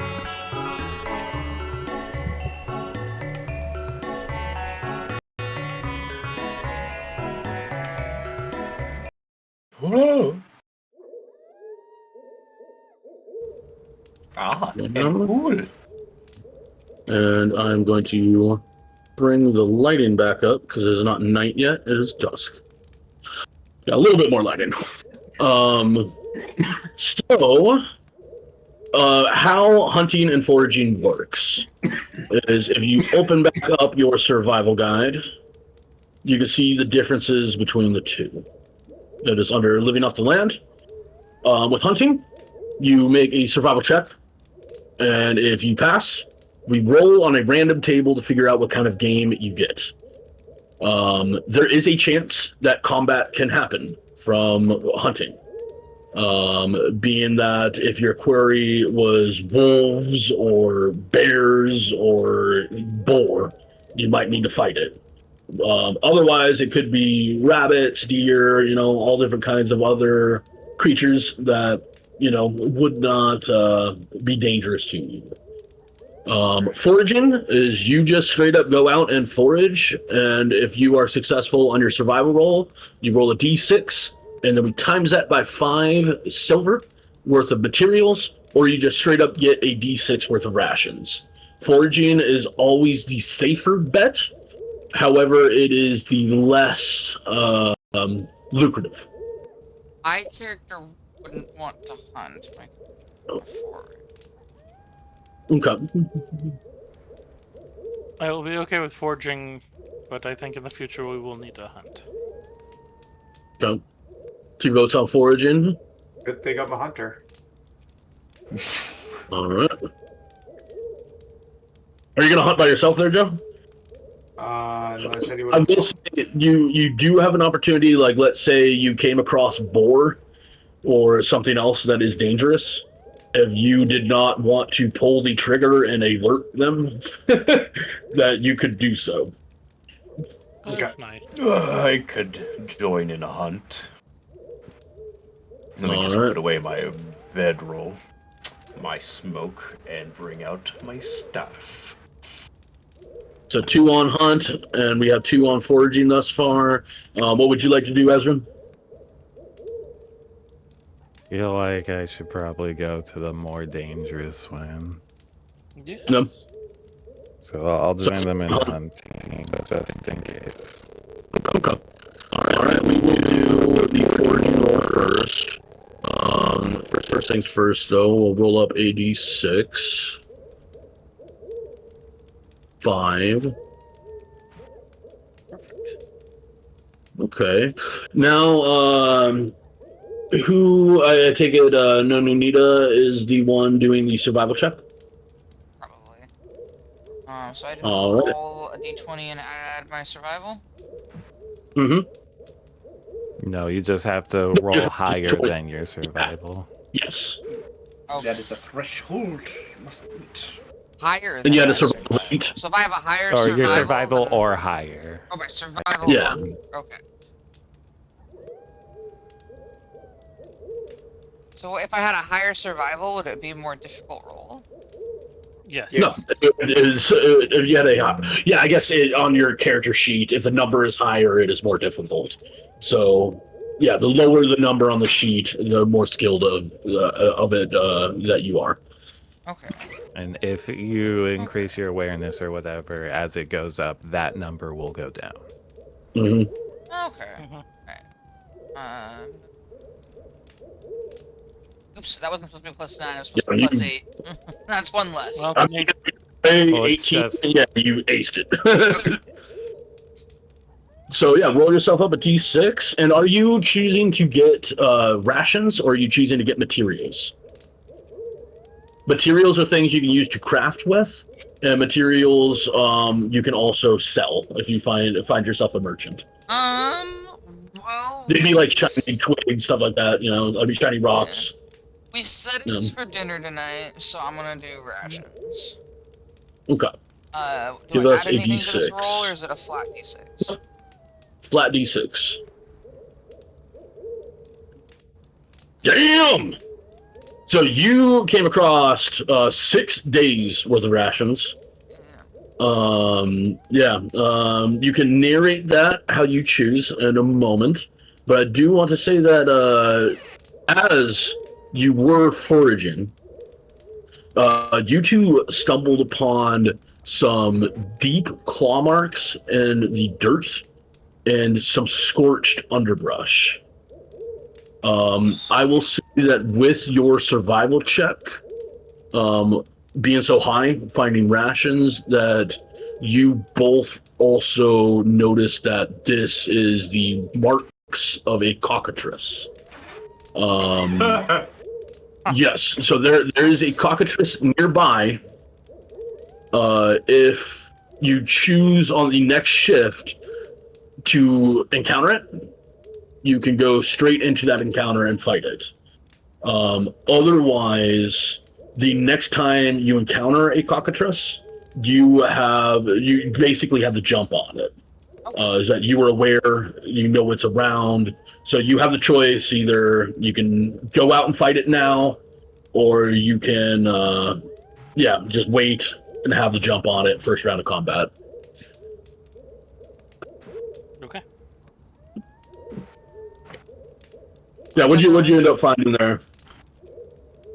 I definitely think that, is it Rika or Reika? Rika. Rika.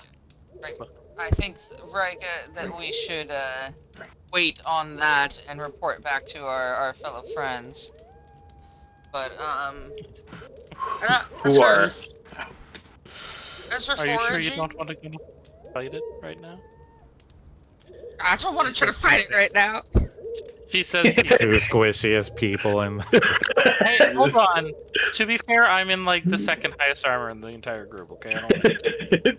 To be fair, I have 3 hit points. Yeah, To be fair, Oh, no. I could get 1 shot probably. Oh, You have 4 hit points, 1 counting Busby. that's true. Sacrifice your... Ooh. Get down, Mr. President. But yeah, I'll say as for the foraging, like, we just found some, like, mushrooms and some berries and nuts and stuff, and, since there's 6 days of rations, there's 5 people in the party, right? I'll give everyone a day's worth of rations once we get back to everyone.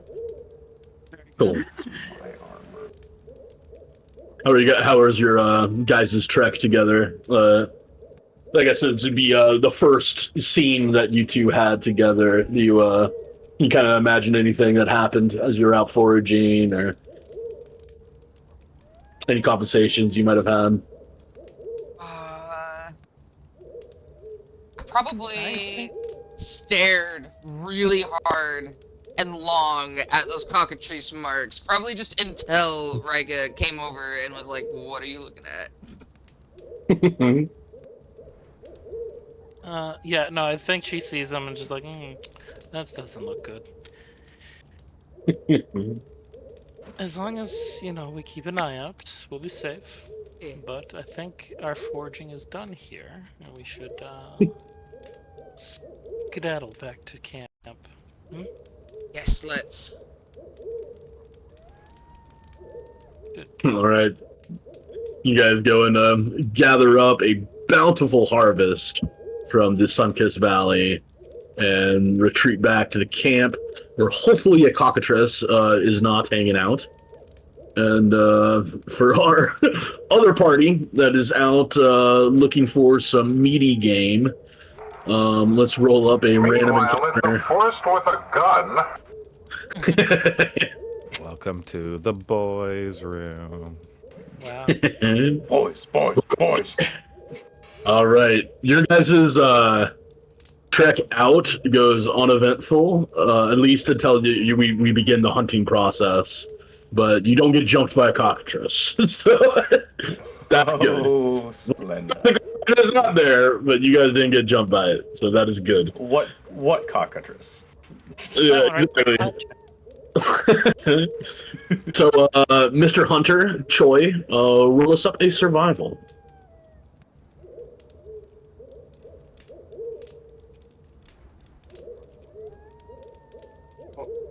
Okay. Ooh. Okay. So, yeah, obviously, you would fail this roll, and you wouldn't come across any game. But that is something that I should mention. We haven't talked about it yet. You guys do have luck points. You can use luck points. You gain luck back. So essentially, every single time you start a session, all of your luck will fill. No matter where you're at, no matter what's going on, your luck is going to refill. That is different from the book. I am completely homebrewing the luck system in this because I have to, with how the city building is going to work. So how we're running luck is each session, your luck will replenish. Other ways to replenish your luck is by resting in the steading. Whenever you're resting in the steading, your luck will replenish. The last aspect of luck replenishing, when you're out in the wild, if you encounter a Jizu statue and you make camp there, or you give it an offerings if you don't want to camp yet, you can get your luck back. And you can find Jizu statues, just like your guys' first roll when you went south. You guys landed on Discovery, but there was no Discovery nearby. If a Jizu statue is nearby, the Jizu statue would have been placed on the map. So that's how that works. Any questions revolving luck? For the Jesus statues, if we like pass by one, rest at it, and then continue next day travel, can we use it again on the way back? Yeah, if you guys ended up camping there, yeah. Okay, cool. Yeah, as long as you're deciding to camp there, yeah, for sure. Alright. That all being said, Mr. Choi, you have 5 luck. Would you like to spend a luck point to re-roll your hunting check? Hell yeah. Cool. So on your character sheet, you can see you have your... Yep, you already did it. Cool. Just re-roll your survival there. Roll? Yeah, necessary. Don't need that. All right, let's see what you found. So... He pulled out the gun, aimed, turned his head away, fired, and killed the cockatrice. Got ourselves a 2. Okay.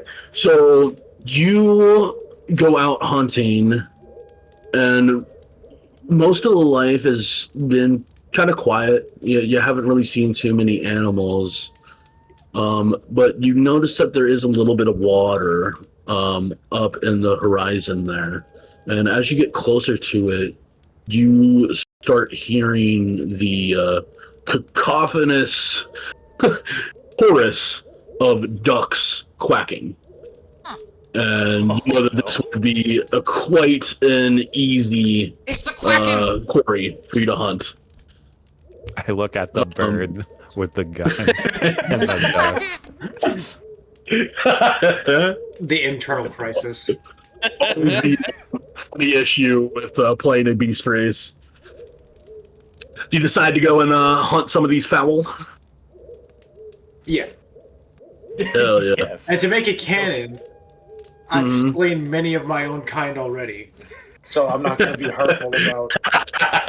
No, here's the question. Do you have teeth? No. Okay. This is what we're going to do. Goose, it's good.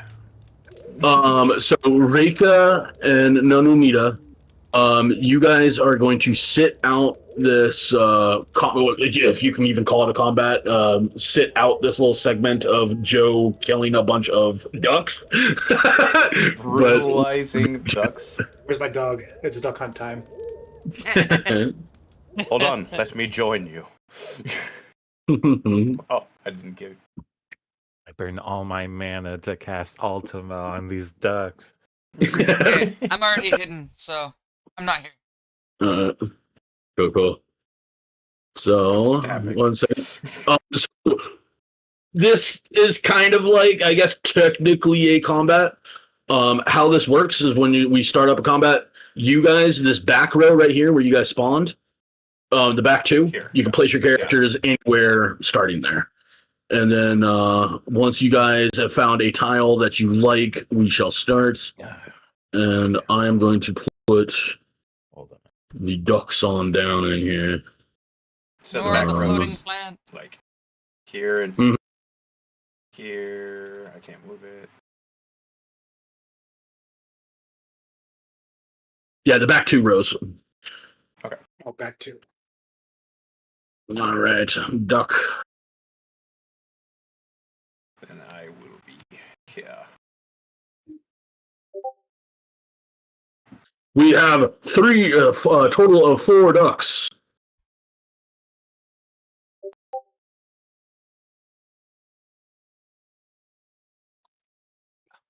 I'm gonna put in my own background battle music. Yeah, I was just about to pop some up. Don't worry, my friend. That was the wrong one anyway. God, that is. I did not even think about background music for hunting. It's just so silly. Especially like all of these being so epic for fucking hunting some ducks. You didn't get the duck hunt song? Wow. Oh man, next game, session. Oh. I am just going to put this on though. As you guys' Everyone standard. just go to YouTube and put on the duck hunt songs yourself. All right, you guys are in your tiles. Good. Yep. Get these fucking ducks in this combat. Sorry, Cody. This is sad. Hey, that bush is moving. I have no idea what you're talking about. It's a mimic. Oh. Kill it! Kill it! Bang, bang, bang. There you go. Yes. So awesome. All right. I believe you, Mr. Joe, being a gunslinger, you get to shoot one of them immediately with your skill. Oh wait, what the? So before you even take your turn, you got to roll. Start with El Cub. It's just a rifle roll, right? Yep.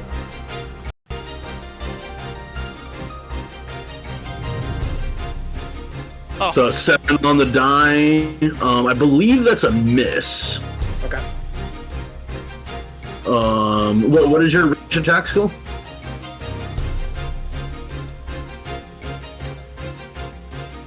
My range attack skill? Mm-hmm.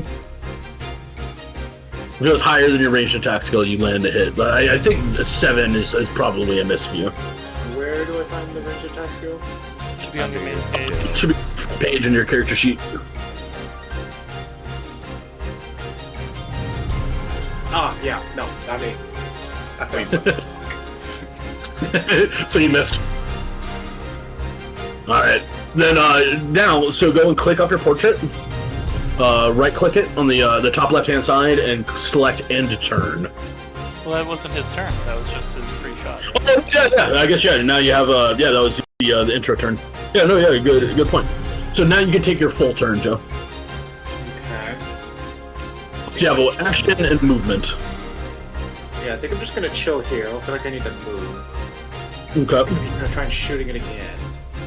Okay. And you are shooting this one here? Yeah. Okay. This button. Damn. Needs But to beat it. needs it beats it? Oh yeah, if it meets, it beats. Alright, yep. I land. Alright, cool. Feel free to roll up your damage, use your sound effects or whatever. Do the damage first. Oh, not bad. Where are you? I love it. That doesn't get old. Yeah. Put the gun now. It's off my back. Alright, so you just fucking wrecked that duck. No. So one duck has been slayed.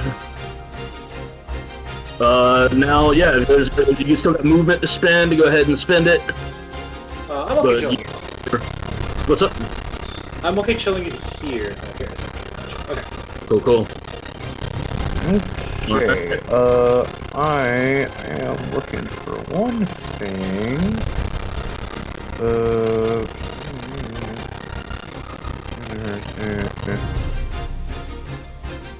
Where's my spell? On my page, it still says that it is Choi's turn. Did you guys? I got a thing that said my turn. Yeah, it says my turn. I'm showing it as I got Joe's it. turn. Well, if I can.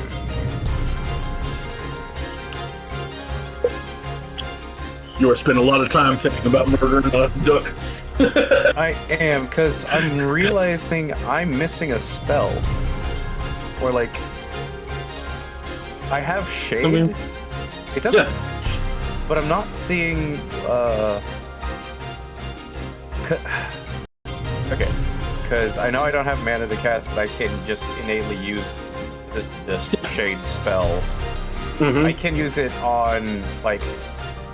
Is it only in touch or is it in range? It can be range. So it's just the target is surrounded by magic darkness out to the close duration. Yeah. So you can within far, you can cast it on it. It's just like which is 30 feet. Far is, I believe, up to 120 feet. Oh, okay, shit, alright. So I gotta go with. I got my movement stick. I've got my movement stick. I will say that There. I will these go. This is as far as I can retreat go. on their turn. So that is just as far as I can go. Yeah, 35. You can spend double your movement speed to rush. But then I wouldn't be able to attack, correct? Yeah. So I'm gonna stare at this duck and just black shadows shoot out of my eyes. And then cast Shade Bolt on it. In the darkness, it can't see. It's blind. Alright. Roll your. No, yeah, you don't need to roll anything on the. You're cast on hostile. So skill is linked with your shade ability. Magic. See, that's one of the problems. Like, on the page, it just shows, like, spellbook shade in, like, purple, but it doesn't say your choice what of the type is. It's your choice of what your casting mod is, because you are. This is an innate spell casting from your ancestry. Right. So yeah, on your character creation, you pick a linked attribute or skill. Then I would guess mysticism. Yeah, you can use mysticism. You can also use brawl. You can use any of your skills there. I'll use mysticism because it's the same as my finesse. Okay. So I just have to. Mysticism check. Wait. It didn't roll in. It didn't roll. Hey, 14. I needed to beat an 8. Cool. So it is officially. And now it has this. Alright, you have blinded and darkness. Yes, my turn. That's so funny. So now you click on your portrait and hit end turn. Oh, yeah, sorry. I think it's right there. Alright. So this is the last turn of the rotation before these ducks run or disappear. So one of them will attempt to leave. Where will it run? We have no idea. Man, I don't really need to move. You can't cast this for free. Yeah. Just doing a d6 worth of damage is free. Yeah, I'm just gonna fucking zap them. Hell yeah. Which one, the blinded one or one of the other two? Do I gain advantage or anything on the blinded one, or? Let's see here. Can't fucking see. Blind, it is vulnerable. Attack checks and save checks have hinder. So yeah, attacks have favor. So casting is separate from that. So no, you will not get a bonus from casting bolts or. And then I'll do the far right one. Far right, cool. Why is that? That's my marker. What? Did I do No, don't have that. Oh shit! I failed. Are you happy with having one duck from this hunt, or are you you going to I'll hold on to the wagon? Potentially true. Alright. So now going to once you pass turn, I'll roll up morale on these ducks.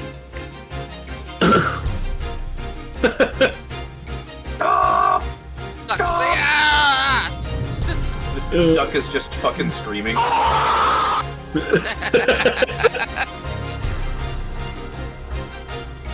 Yeah, they get the fuck on out.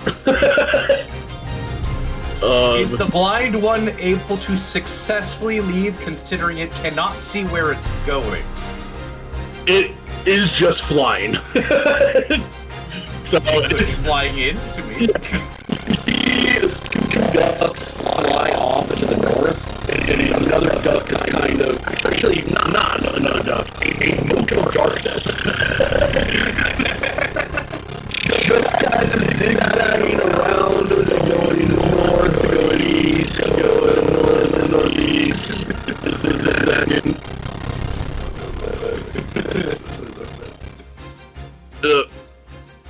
But that was the hunting excursion. So sadly, you guys only got the one duck, but that's all right.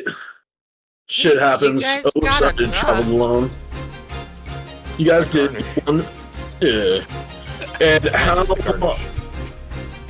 So essentially, how hunting works, or I guess like kind of looting a monster corpse, which is essentially what you'll be doing with the duck, is that before you loot it, you can choose to either get rations or materials off of the corpse. And that is in correspondence to its hit points. And this duck had 1 hit point. So you can either get materials or 1 day's worth of rations off of the duck. Man, we did the right thing about going and getting the actual rations. Yeah. Y'all, So, actually, yeah, it might not be a bad idea for materials. I mean, I'd assume the only real materials you could get from the duck is just, like, feathers. let's I don't let's know see. anyone who uses bows. Well, I mean, you could also sell that, and when it comes down to materials, I mean, we could suspend disbelief when it comes down to crafting, because essentially any materials you have, you can use those materials to create anything, just as long as the silver value, is the same. Yeah, so silver value is the same, and the time used to create it is used. Mm-hmm. Yeah. So with one, just looking at it real quick, harvest for materials, multiply the result by 5. So for 1 hit point, you could get up to 5 silvers worth of materials off the duck. So 1 ration or 5 silver material.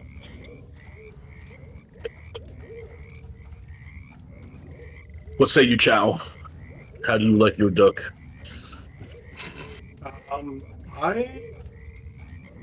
I like the sound of 1 silver material, but I'm also, since these fellows also came along with me, I'll take their input. I'm fine with material too. Like, I think that's a good idea.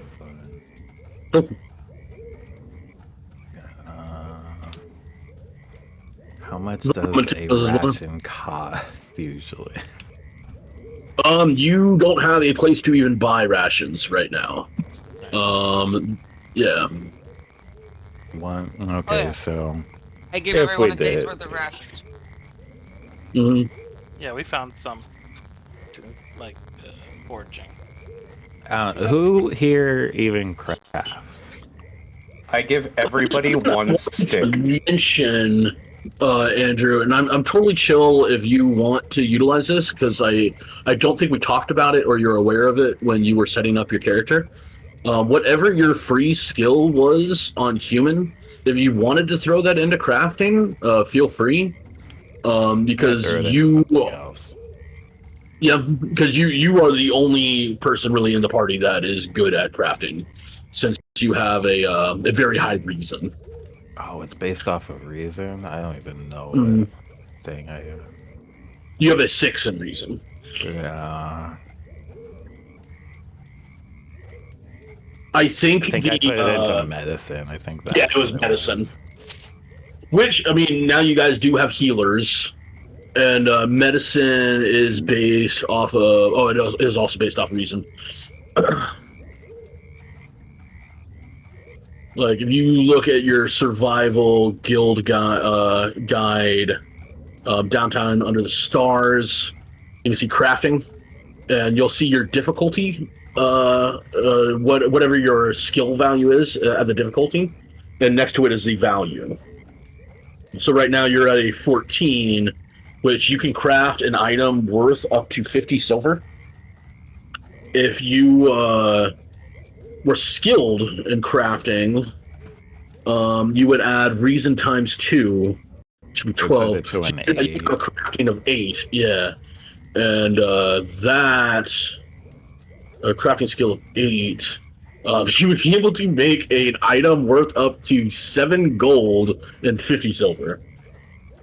Which is a lot. I don't think any of you guys are wearing anything close to 7 gold.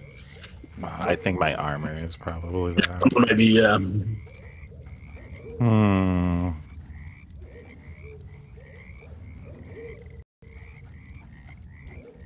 I took back the sticks and brought them to the fire. I like it.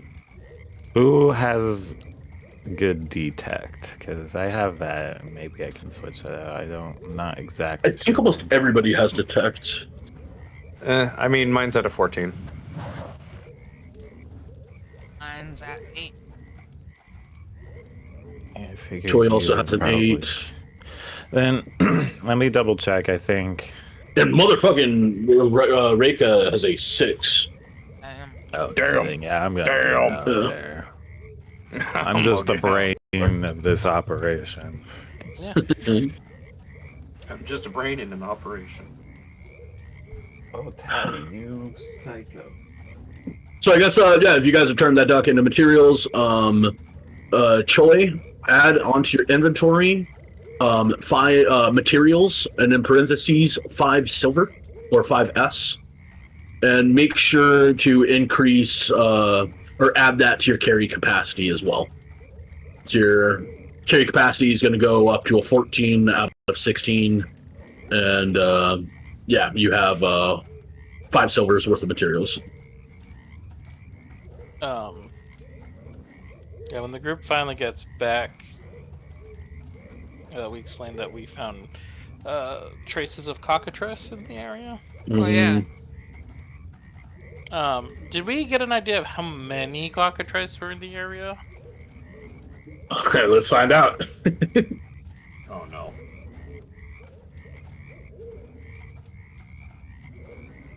Going to find their monster sheet.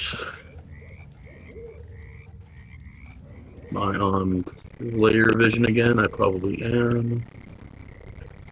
Yes, there you go.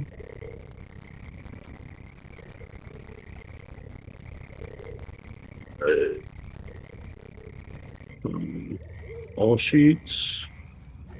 Where you at, cockatrice?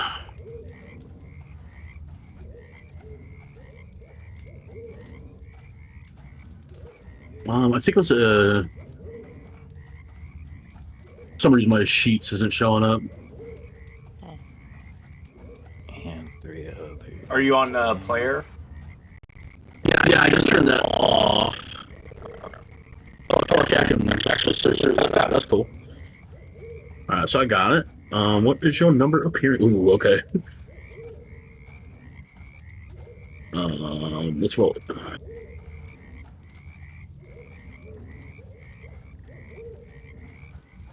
The duck spoke. 2. Alright, so there are 2 cockatrice in the area. It'd probably be worth getting rid of them. Just a suggestion. Well, all we were able to procure is a duck. Didn't see any of these cockatrice. God, are cockatrice like they're only from this world, right? Yes, cockatrice are not visitors. Okay, Jugo, what is cockatrice? Is it a type of tree? No. Is it an angry tree that we have to thwart? Angry bird. Yeah, that's... Is it mad that we killed its ducks? Or at least one of them? No. Would we be able to tell them what a cockatrice is? With some kind of kind of knowledge? Yeah, you definitely describe Charades? it. I don't know, it's up to You you. only understand in charades. Yeah, I mean, if I want to do like a knowledge check on it, what would that be? What she knows about it. Need to look at your skills there. I guess it would be one of your reason skills. I can't open up your page right now. That's weird. One of my. It's because I'm on the little RP thing here. I would assume. I mean, like a lot of the time when it comes down to these sort of roles, I just like to leave it up to the player themselves. If you think that Reika has come into contact with cockatrices before, I'm fine with that. If you think that cockatrices might be something that perhaps she's only heard about in stories, you could roll with it like that. Or with her mom being an adventurer, I'm sure she's read her mom's like stories of like different kinds of creatures. I don't want to say she's read about every creature. That's why I kind of want to leave it to a roll to see what mom has written about. Then just decide on that roll, whatever you think is applicatory for yourself. Then. Would you consider a cockatrice a supernatural creature? They are a beast. They are a beast. Oh. Yep. So they are in this world. They are no more different from a boar, a deer, an owl bear. Not a monstrosity. Or a cryptid. Oh yeah, cryptids are a monster type. Interesting. I'll say survival, I guess. Then that makes sense. Okay. Hey. Mothman is a monster type. Let's go. I needed a 13 or higher, so I got it with a 17. Hey. Yeah, she will explain that cockatrice is a weird creature that is part, like, it's kind of like a worm between a snake and a chicken. It turns people to stone, so if we are to fight it, we have to be careful. So there are two of these wormstone bird snakes. Yes. And they turn things into stone. If they bite, yes. Hugo looks at the ducks for a moment, or the dead duck for a moment. Not that. Not okay. No. That, so different. Not different. Yep. It's not like that's the baby. No, that's just the duck. That's like. So she kind of motions to Choi, like this as him as a baby. Choi, why did you shoot yourself? Also, speaking of, how did you shoot so many times and only come back with one? It got dark. It was dark? See, here's the thing. It. 60% of the time I land all the time. That makes perfect sense. No, actually, it does not. The math does not add up. Oh, and which one of you became a mathematician in the last couple days? I think he's the smartest one out of all of us. Well, actually, I learned mathematics when I was more of a 12-year-old. Yeah, well, when you were learning math, I was defending my homeland. No. That is very honorable of you. Oh, thank you. No. My homeland's gone. Oh, Jesus. I put my hand on your shoulder. Hey, man, I feel you. That's rough, buddy. Nobody ever pays me.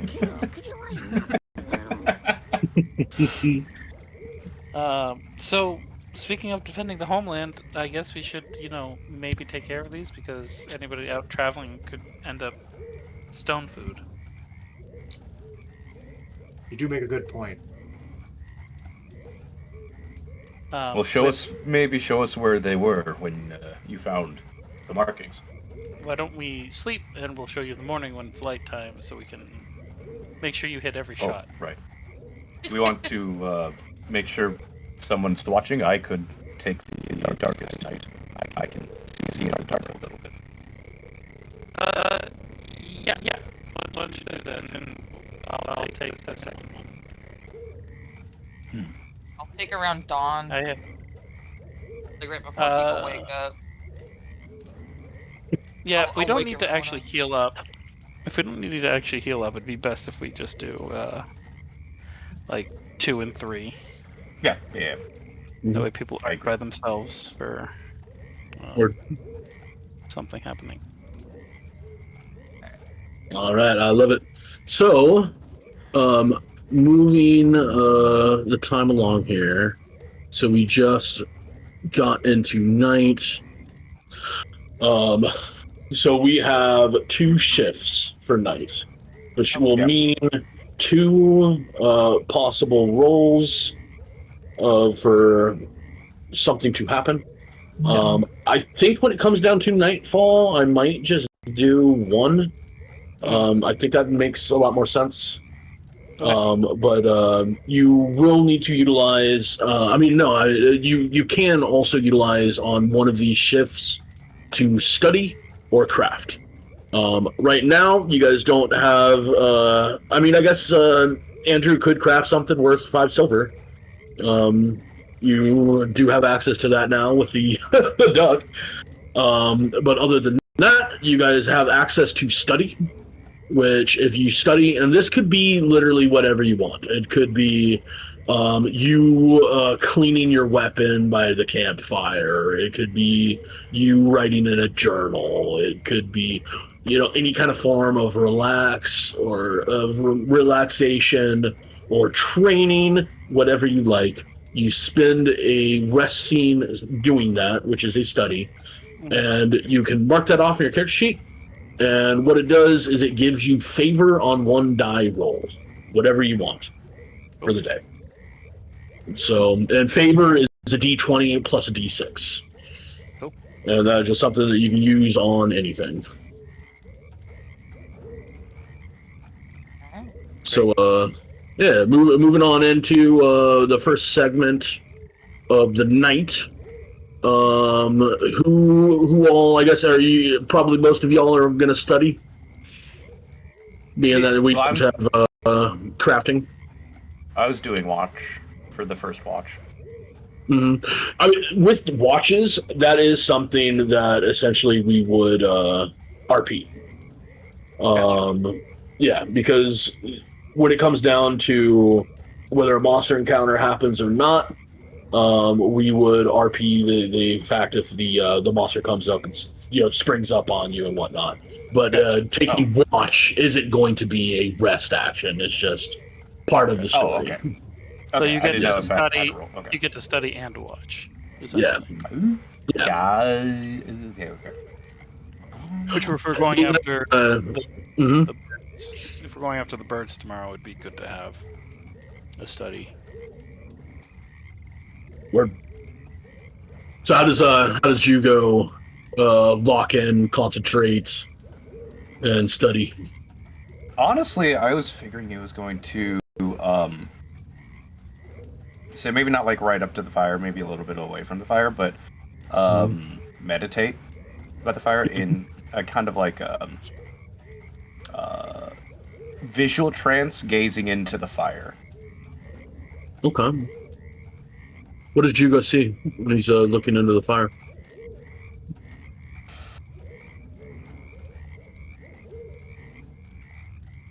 I think he sees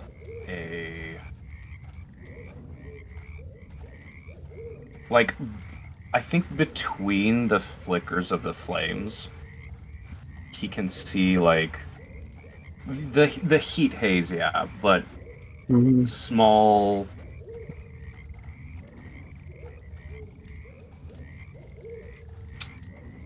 I want to say almost like flits of like what would be feet, like Oni feet, as though there were like fragments of images of like his kin dancing by a kind of more darkened fire. And he kind of like just sees that as like almost like an after image, like through the fire. A vision of like Oni at peace and celebration for something that he's never actually seen before. Okay. I like that. So you spend your shift meditating, keeping your senses alert for any snapping twig or rustling bush, and add onto your character sheet 1 focus. Reika, Just put it on the start mark. how do you spend your study? I think she's got Nono in her lap and is reading the story that her mom sent in one of her books about a cockatrice. Okay. And it's less like a information kind of story. It's more like a actual tale. So she's making it grand for them. It's like, huh, mother always knew how to write stories. Would you and Nono like to RP out that scene or just describe it? I think we're good for just describing. I think it's just one of those like Yeah. we've all been like friends for like a little bit, right? Oh yeah. Yeah, I think this is that Nono's one of the few people that she like gets to interact with the most, just based on their combined like of song and story. Since he's a bard or they're a bard, and she's like a musical luminary. Yeah, I can see that. I can definitely see your guys' personalities meeting up quite there with the full spirited, creative aspects of each other. And Nono definitely gets enthusiastic. It's super into the story. I even pull out my little cricket cage, and I pull out a couple of my little crickets, and I have them like perch on my shoulders and whatnot, so that they can sit there and listen to the story too. I love it. Unfortunately, Mother could not draw pictures, so there's no pictures in this one. But, well, I'll have to fix that later. So I'll open up your character sheet there, Reika, and add 1 focus. I did. Right under study. Bam. Oh yeah, study. No, Nita, did you focus by listening to the story? Is that how you gained your focus, or is there something that you would like to do to separate to gain your focus? Focus by listening to the story. That sounds good to me. Okay. I was just gonna play with my bugs, and now me and my bugs get a story, so it's even better. I love it. You like intently listen throughout the story, or I'm like clapping my hands at certain things, and like something serious gets mentioned, and I just and make like noises and faces, and I'm like very enthusiastically into it. Even if they're reading like a boring part, I am like super enthusiastic about it. I love it. All right, yeah. Feel free to open up your character sheet, Nita, and add a focus or a study. Should be on the left-hand side, I believe. All right, Choi. How does Choi study? Spend the night around the campfire, getting hyped up for the cockatrice hunt tomorrow. Does it have to be around the fire? Oh, doesn't need to be around the fire. You'd probably find some like high up point, either on a tree or some cliffside or some rocks or something. Not like too terribly high, but like somewhere high up. Not smoking, not drinking. And probably just recollecting his day, like going over the events, seeing what parts were good, seeing what parts needed to be improved on, and I guess some serious self-reflection. Okay. What is you think Choi is reflecting on? Is it a part of his past or himself that he's troubled with, or something that he wants to change? Now, what do you think the monologue is like for Choi in this moment? Probably more like journal based, mostly upon like what he has done today. Not so much looking into the future and how it will affect it, but just probably more along the lines of, yeah, just like a daily journal-esque, just going over things in his mind of like, oh, we spoke about saving the tree, and like I fucked up missing the duck shot, or at least the first shot. Like figuring out ways to like possibly think of some sort of like hypothetical answers for these things, but nothing's ever really concrete. But just more so just going over what went on of the current day. Okay. Yeah. Add a 1 study to your character sheet. And last but not least, Ezrin. How do you see Ezrin spend this moment to collect himself and get ready for the day to come?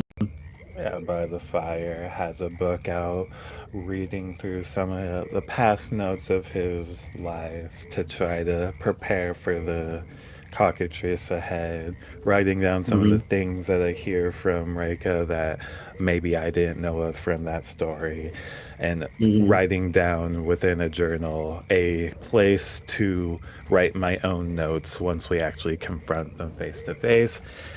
And as I slowly wind down from that, like for the last remaining hour, I pull out my cheesy romance novel and I start reading it.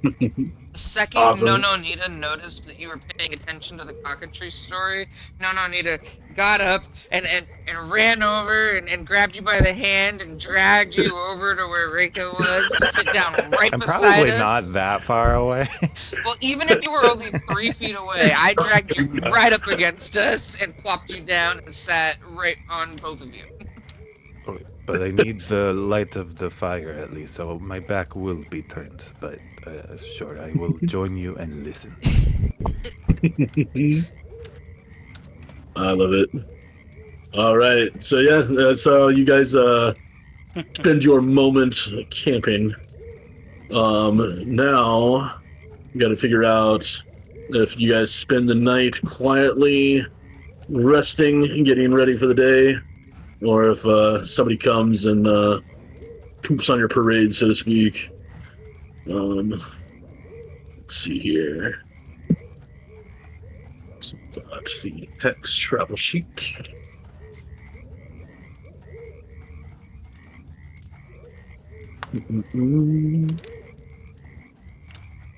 Oh, I'll find it through here. All right.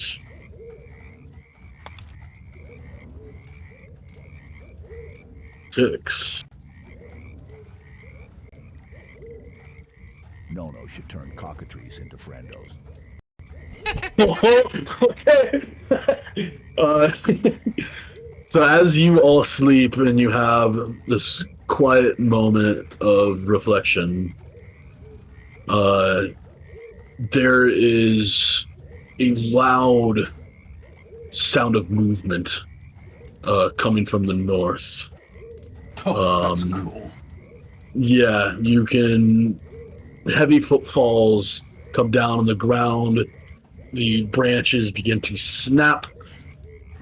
And lo and behold, a cockatrice, the visage of one, pushes itself through the darkness and towards you all. I'm going to... clear this. That's wild. This was the time that combat happened. So, we're getting into it. That's true, yeah. You guys knew that there's a cockatrice out there. Oh no, I had a feeling the moment we were rolling the encounter, I'm like, they're just gonna come. Yeah. It's only right. It's true. Sometimes the dice just tell their own stories.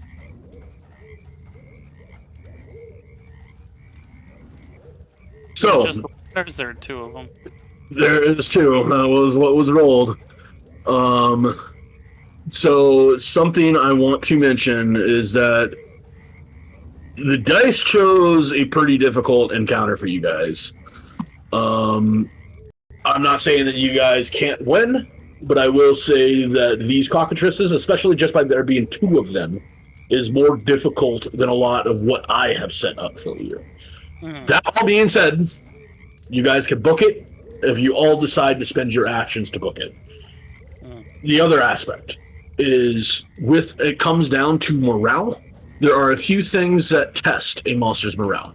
One of which is by doing a considerable amount of damage to them and bringing them at half health. That will trigger a morale check for both units. The other aspect is if one unit goes down, the leader unit or just any of the units, if they don't have a leader, Morale check. they make a morale check.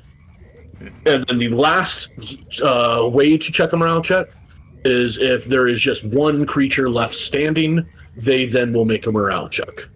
So creatures do not fight to the death in Vagabond. And sometimes the best way for you to retreat is by at least getting the enemies to test morale. Okay. All right. So let's get this set up. Oh shit, that's what they look. Okay. Nice. I'll get you guys some battle music here. Got my substitute battle music.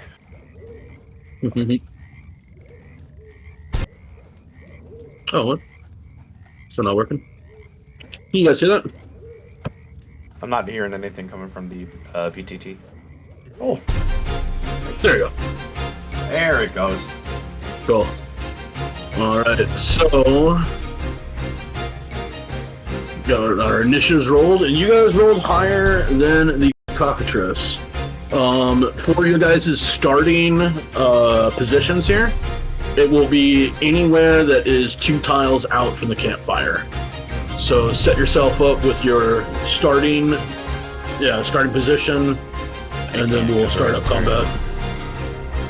Oh, I see. I'll turn off turn order. I think I chose this one for myself. Okay. So anywhere within 2 tiles of the campfire, Joe. Oh, the campfire, gotcha. Yeah. I think Reika's going to do her best work in the middle of everybody, so... Okay. Where I am is good. So, Yep.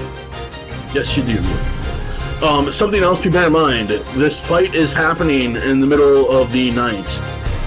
Anything that this campfire isn't illuminating is going to essentially count as blinded, unless you have dark vision. So blinded is basically everything you're doing is going to have disfavor, which is a d6 subtracted from your stats. Gotcha. Alright, cool. So we got everything set up here. Let's go.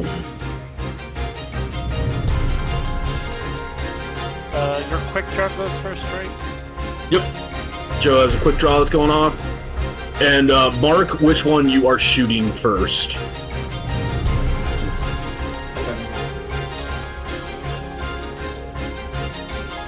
How do I mark? Basically, you hover over the top of whichever unit you're targeting, and then right-click 1,000 times. Cool.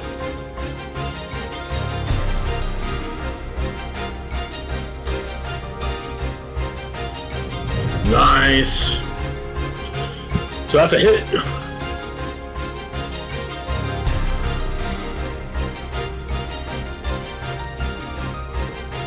D10 7 on the die.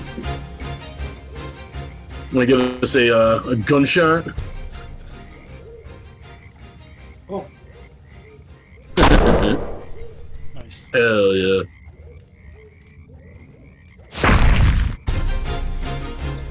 You do some good damage. And I need to heal damage. Damage 7. And 1 second, I just gotta make sure this thing has armor or not. Whoops, I'm not adding in a third cockatrice.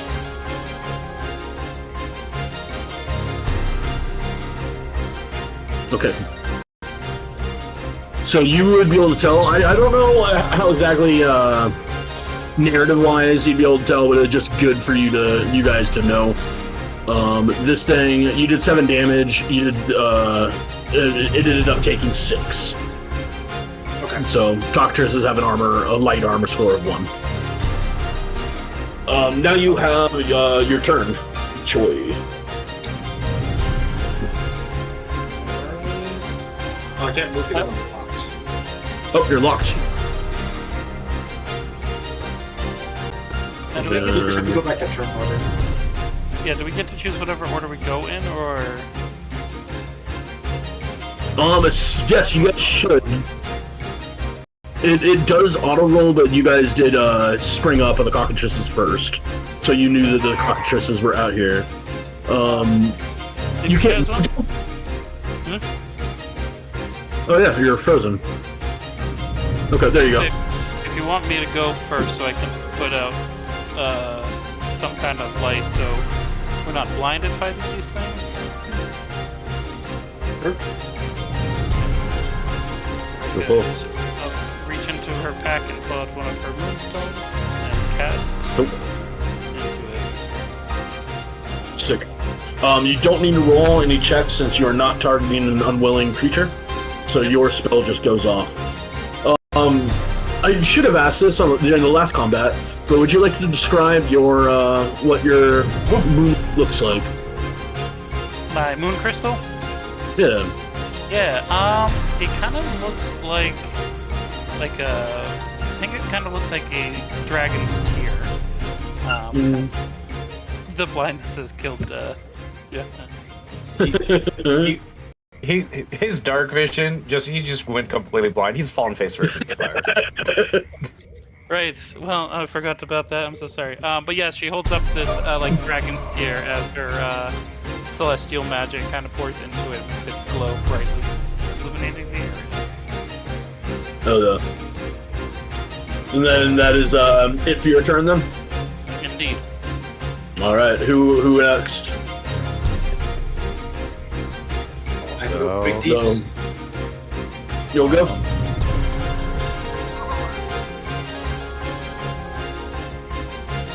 I will first go ahead and burn 1 mana as I raise up my sword, carve these runes slashing into the air, and I will cast Ward up, casting to target 2 people. I'm going to target Jugo and Reika, and because of my Observe perk, it does activate upon myself as well. Oh, nice.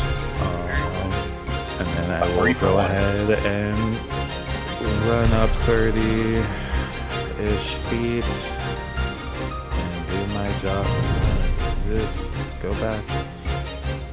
Untangle. Wires are crossed. And do my job as the tank. Here I am. I like it.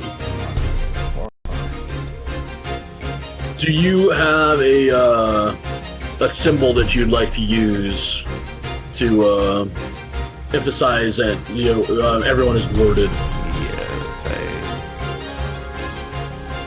I like the bit, so. What is that one called? Other people. Oh yeah, you can put it on other people as well if you put it on repeat.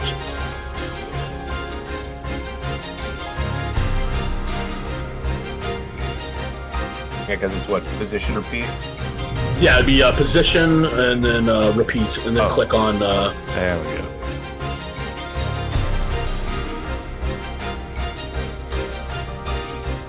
Okay, there we go. Nice. I feel the magic. And so you guys know, Ward is really, really fucking cool. When you guys take a damage, Ezra rolls d6, and oh yeah, he needs to roll a cast check first. But if he succeeds on the cast check, he rolls a d6, and your damage is just subtracted by that. Nice. And if I crit, you take 0 damage. Fucking good. That's crazy. That's crazy stone skin. Alright, so we have 3 party members that have gone. Nononita and Jugo. I would like which to one? go. And Choi also gets to Okey-dokey. go because he just did his quick drop draw. Oh, true. Alright, Jugo. Okay, so I can only go up to there.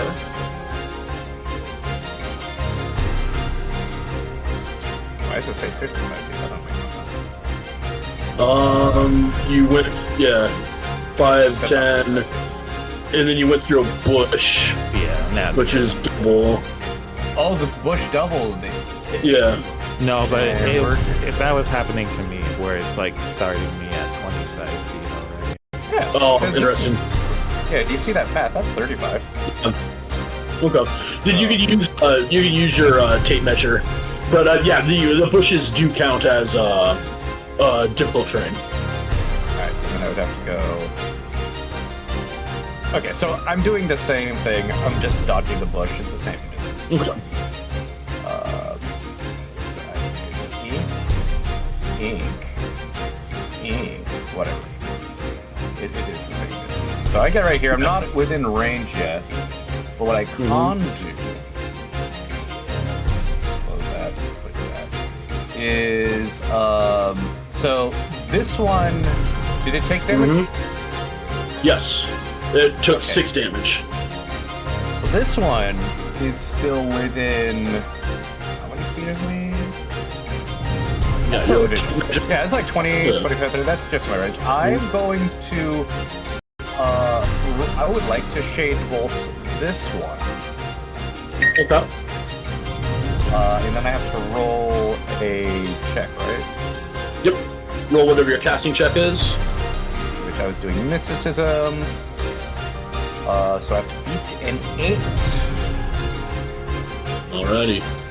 I just beat an 8. We'll take it. I am going to cast Shade Bolt at this position. At this motherfucker! I like it. And then I'm gonna put a little constant thing of darkness on him. But I am. Jugo is geared up to facing this one. Oh yeah. That's gonna be the turn. Cool. So we got Choi and Nonu Nita next. Who would like to go? So I can go. Yeah. All right. Yeah. Choi's turn. Yeah. Remember also, Choi, mark down on your character sheet. You have 1 rank of Deadeye right now. Yes. So you put on 19 through 20s. Unless your weapon is keen. Is your weapon keen? Unless your weapon is keen. Oh, your rifle is keen. So yeah, you're going to be critting on 19 or 18 through 20 currently. Okay. It's Chad. Well, let's roll an 18. 17. That's pretty. Just roll below 19. Got it. Which one are you shooting? The same one that was before. Okay. So yeah, roll double damage. And your Deadeye stays. Deadeye now moves down to a 17. Ooh. Okay, 16 damage. Alright. Bam.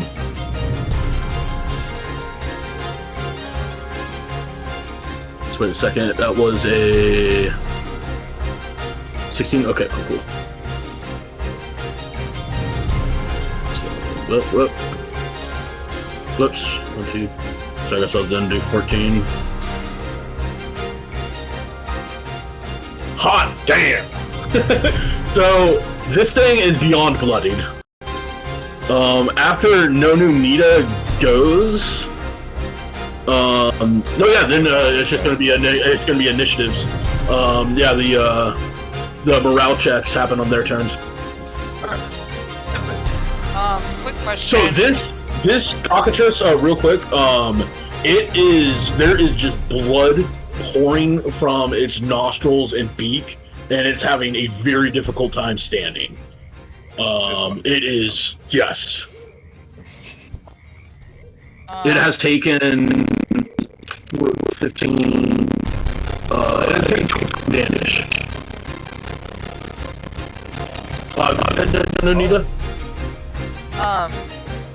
I was just trying to remember what we talked about before. If Busby dies, then I can get him again when I go back to town, right? Or when I go into a town?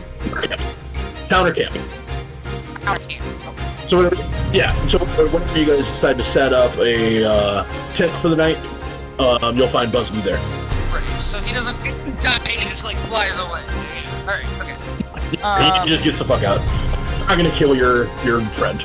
Right. Okay. How much movement does he have? Is it the same as mine? You might want to open up your the book in general. I have it open right now myself. And if you scroll on down, we got B Giant. And it has a movement speed of 50. It has a flying speed of 50 feet. Okay, 50. Can't open my character sheet. Really? I might have to search for it. I went to open my character sheet, and it has a list, and it says select a template for a new sheet. Wait. Close out of that?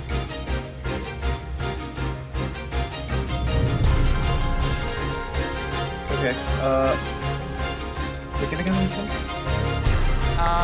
New sheet. Oh, okay, you're going to something different. Go down to the very bottom where it says open your character sheet. Yeah, that's what I clicked on. Yeah, that's what they were doing. They clicked character, and it immediately opened up for a new sheet. Then left click on No New Nita. It should pop up. And then there should be a character sheet option It's in the because right I'm on corner. Busby. Is that why? Gotcha.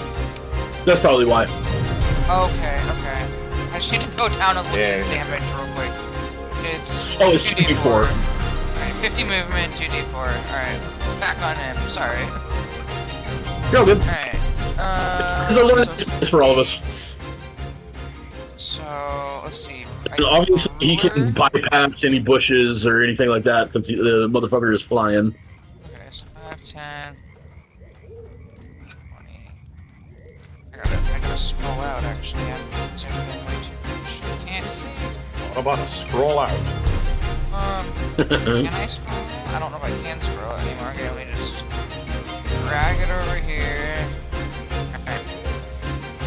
5, 10, 15, 20, 25, 35, 40. Back. 40. 45. I just allowed you to use unbounded zoom, so you can zoom out or zoom in as much as you want. Where is unbounded zoom? No, I did that for you, so now you guys can zoom in and out as much as you want.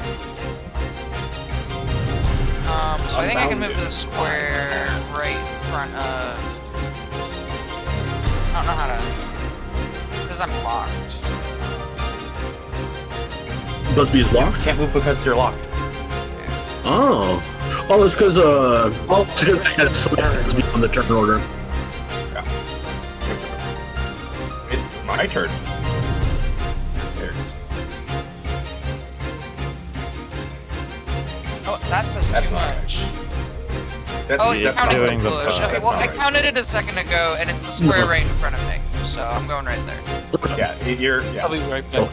Yeah, because it added the 25 at the beginning, like it did everyone else. Alright, now that I'm here, So, I'm gonna... Since you are controlling the bee, No Nita is going to be making a roll.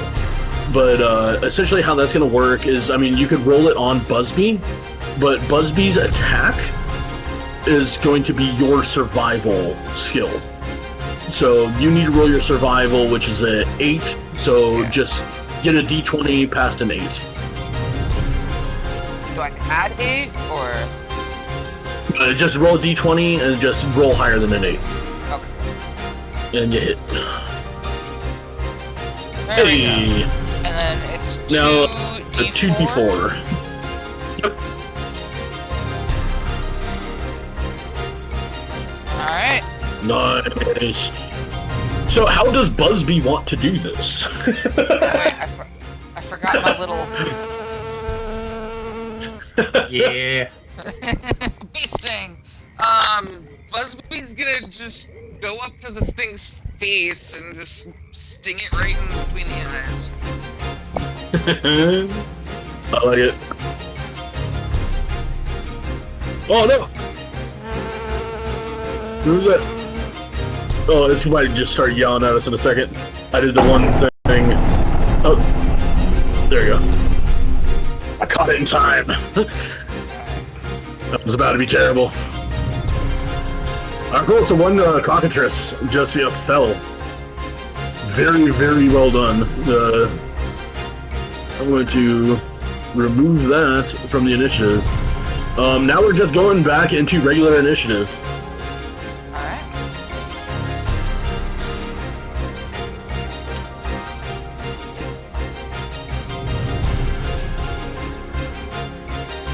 So it looks like Choi is up first again.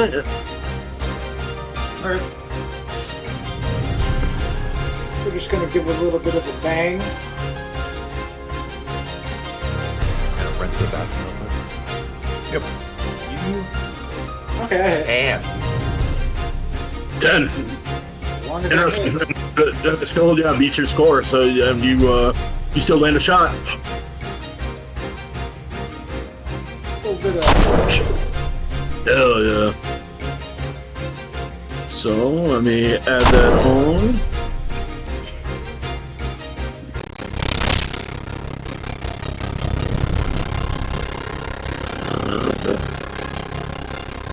That was 6 damage? Yes. Alright, end your turn. Unless you want to spend movement. No, stay still. Cool. Alright, Hugo, what you got? Now that my claws are sharp and my enemy is blind, I am going to move. Yeah, it doesn't matter what I do, you're always in range. We're gonna... get right up in his face.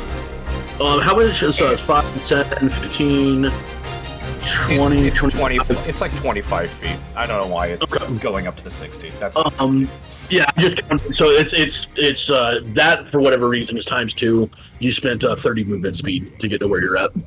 Yeah. There's. But you could spend 25 if you wanted to. But I guess either way, yeah, you won't be able to dual wield. Yeah. But I am going to make an attack on a creature. I have to roll under my brawl or my finesse. You could use either, but as a monk, you specialize in finesse.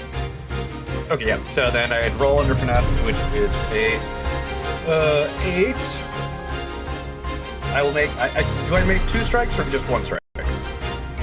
You have to spend half your movement speed to get your second strike, so you only have 1 strike right now. So then 1 strike. Okay. So. Yeah. 4. Hold on. You gonna keep your. You gotta study. I do have a study. Mm. I do have a study. I could use the study to reroll that? Yes, then add a d6.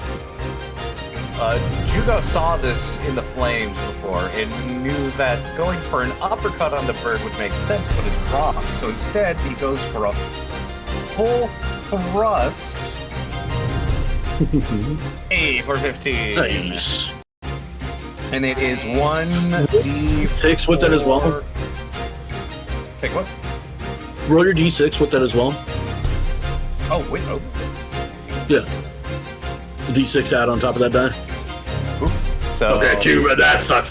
If you got up to a 20... wait, no, you are going with King, right? If you spend a luck. Yeah, if you spend luck. Yeah. So that would be a crit. How it works with favor is if you end up rolling a crit with your advantage, you can spend a luck to then crit. Okay.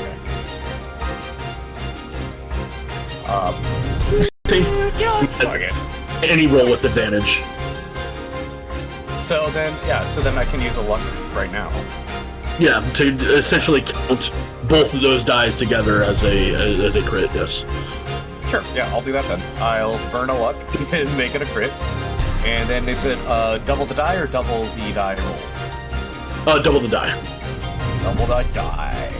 So 2d4. As we stab at thee. Nice. And that's gonna be my turn. I love it. Oh, right, I have to click the thing. There we go. Alright, good. Alright, for whatever reason, it's saying that I'm starting with 25 feet already used, but I'm good. If you go up then down, I think it will restart. There you go. Oh, okay. Cool. So 5, 10, 15, 20, 25. Ready? Go cool. Is it within range for me to hit it with a moonbeam? Yes. Great. Just want to make sure that was still going. Yeah, I think she just walks past Ezrin and kind of mutters a prayer under a language she probably has never heard, and the moon above shines brighter down on top of the cockatrice. I don't think she'll spend mana on this. I think she'll Just do a d6. Yeah. I like it. The moon shines on the undulating darkness. Yeah, that's means Go. I needed a 6. Okay. D6 of moon damage. 5. Oh yeah. 5 moon. Want to use your little moon effect? Are you chilling? Oh hell yeah! Let me open up my favorites. Yeah.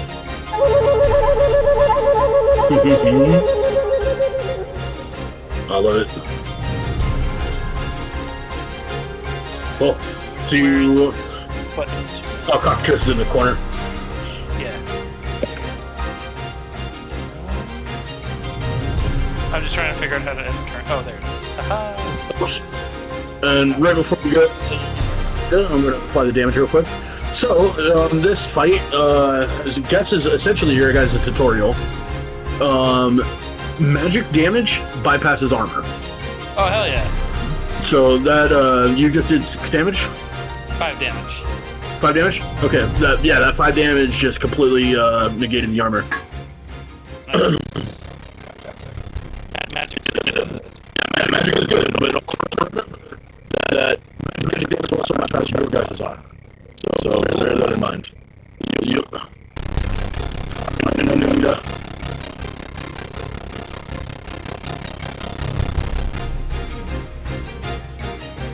No, Nunita. No. Sorry, I didn't realize I was on mute. No, you're all good. I'm just gonna grab Budsby, and this looks a lot closer, so I'm not gonna measure it. I'm just gonna come on over there. 5, 10, 15, 20, 25. It's like 25 feet. Yeah. And Alright. we're gonna turn into another sting. Go. Jesus Christ. That Beto. That Beto. Look at that humble boy! Busby, the bravest of warriors. Get him some armor at some point. Make him look at it. Oh, this beat with the wombo combo. The wild blacksmith piece of armor. I like it. You sting the Not much damage. guy, and that's it. Holy shit. Okay.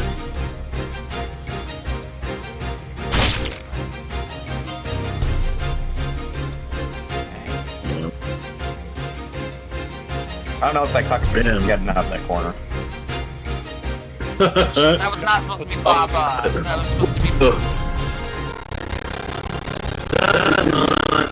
Please don't talk.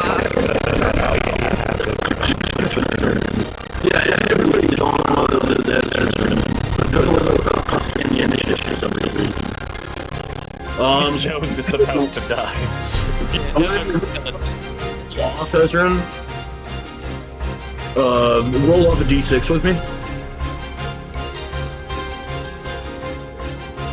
Alright, then Cockatrice is going to go now. I don't know why. It's not Well, it's because it skipped my turn because I believe Busby has its own initiative. I see. So I'll think on that. I'll see if I can figure that out. But yeah, Cockatrice. We are rolling. It's pretty scared. And blind, and bleeding, and cornered. Yeah. And blind, and burnt. So I had some Lucifer.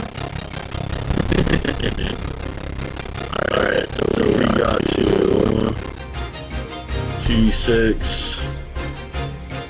And we need, if we get higher, actually I'm not gonna tell you. Okay, it does get higher than that. Yeah, this contest takes off running.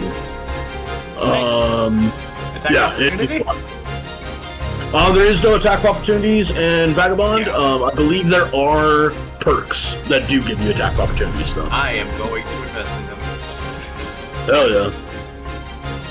Good shit, though, you guys. I mean, the fact that you were able to spy on them first definitely, obviously, helped you out in the combat. But now you have the corpse of a cockatrice. And then it was Joe blowing the fuck up a bird. Yeah. Yeah. Mm-hmm. So, with what's left of it. You did much better against this bird than you did against the ducks, it seems. Say I have favorites. Interesting. To be fair, the ducks ran away almost immediately. Oh. I see. I don't get it. I thought I was supposed to be turned into stone. Well, it didn't bite you. So. Oh, I thought it was like it just looks at you or something. That's what it's. Okay. If you had listened to the story I was telling Ezrin, if you had listened to the story I was telling Nono and Ezrin, you would have heard that. I'm sorry, I was drifting away into a fire, and then I got flashbanged. What? Oh. Right. She takes out a second rock and looks at Jugo. She's like, "You need this?" As I bang. Immediately. Ah! Very good. I cannot move. I am petrified. So you now have the choice of, do you want 22 days worth of rations from this cockatrice, or 22 times 5 amount of silver? I think the material. Yeah, that would be. What's the conversion rate, silver to gold? Is it 10? That's 100 silver is a gold, so it would be 1 gold, 10 silver. That's not awesome. Very good. Yeah, let's do that. You either sell to a trader or use to craft. Which, for your posterity, I did switch out medicine for craft. Nice. Because I think everything else just came from Magus, so that's the only way I got that. Mm. Who is the one harvesting up this cockatrice? What do we need to roll for that? Oh, you don't need to roll anything. Just for just for RP. Yeah, I can do it. Mm-hmm. Yeah, go for it. So, I guess I should put them in my inventory then. Do what part of this cockatrice do you think is the piece of value, Joy? Are we going for rations or? No, materials. Materials, then probably. I helped dissect it with him, and I tried to point out where the petrification gland is within the. Okay. I like that. Yeah, so you guys, I guess, spend the rest of your night carving up a cockatrice, and then getting a bit more shut-eye before the coming morning. Wait, so total crafting cost right now we have is 1 gold and how many silver again? 10? So cockatrice is 1 gold, 10 silver. And then plus that the is 5 material. before, so 15. Okay. Yeah. Yep. To victory! I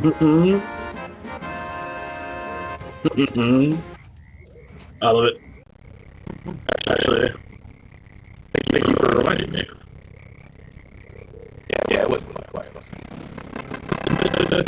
Oh, very good. There we go. Now it's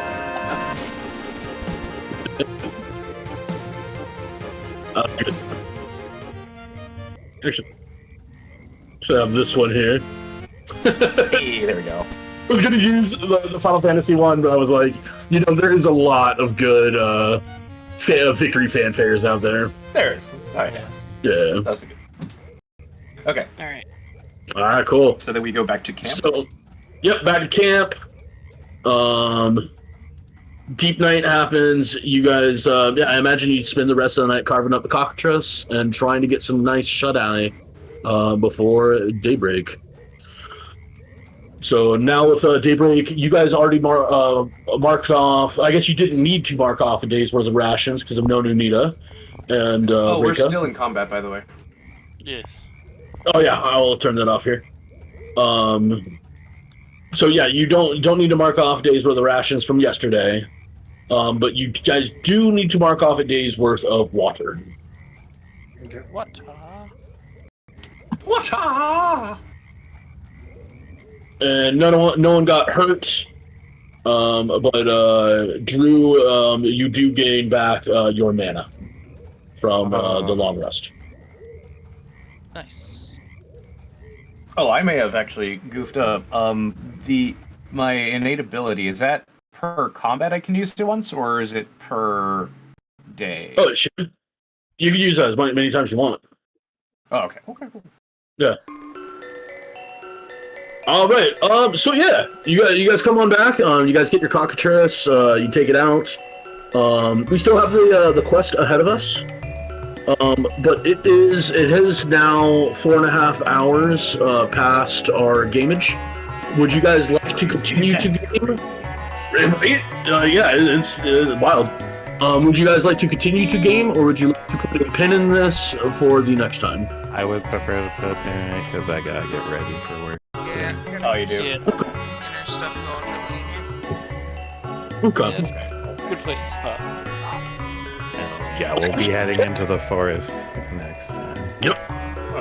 This is a great place to start up our next game. In fact, I am going to move that over right now as our spawn level. I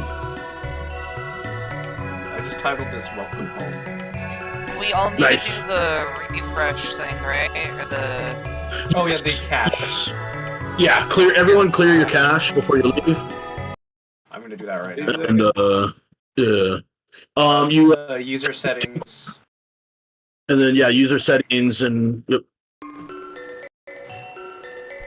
I'm stupid. Where's user settings? top left-hand left corner where the little emblem is. purple symbol is. Ah, thank you. Well, I hope you all enjoyed yourself. I know it was a little rusty in the beginning there, but it's been a while since I've feel it out. It was good feeling it out, honestly. Oh yeah. Well, I will post up our poll in the Zenvara Discord. I'm thinking we probably could game sooner than a month out if you guys want, since I have a shit ton of content prepared, and we didn't even schedules. Yeah, we didn't even get everything done, so I will put some newer dates in there as well, instead of it just being next month on the 30th. I'll put some newer dates in there, so just vote on everything that applies for you. Gotcha. Is the consensus that we're generally going to be doing it on like Saturdays? Saturday is once a month is a general consensus. Just to respect everybody's time, and I know that you work on Saturdays, Drew. So yeah, which is fine. So that's basically my all-around ruling is I'm fine for whatever day. Saturday, 8 o'clock is when I start getting ready. Okay. Yeah. Works for me. Oh, cool. Well, thank you for coming on down and humoring me on this little wacky little game. It was a good session. That's not humoring, it's having fun. Oh yeah. Nice meeting you, Clyde. Yeah, buddies. Yeah, nice meeting you in person. Interact in our other campaign at some point. Again, it's been a lot going on. It's been nonstop. Very true. And I also imagine in the downtimes in between, there was probably some minor interaction. You need a prop. Oh, heard that. Alright, guys, I'll see you next time.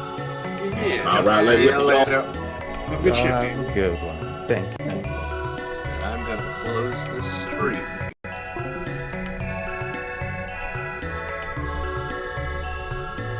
Okay, so you can hear me. That's where we're gonna be ending the stream tonight. At least for now. I might hop on here in the next couple hours. Maybe do some Repo, maybe do some other stuff. I didn't really do an introduction for the video because I was already late getting into the D&D game, so sorry for the no introduction video. But for the outro, I haven't been streaming for this last week.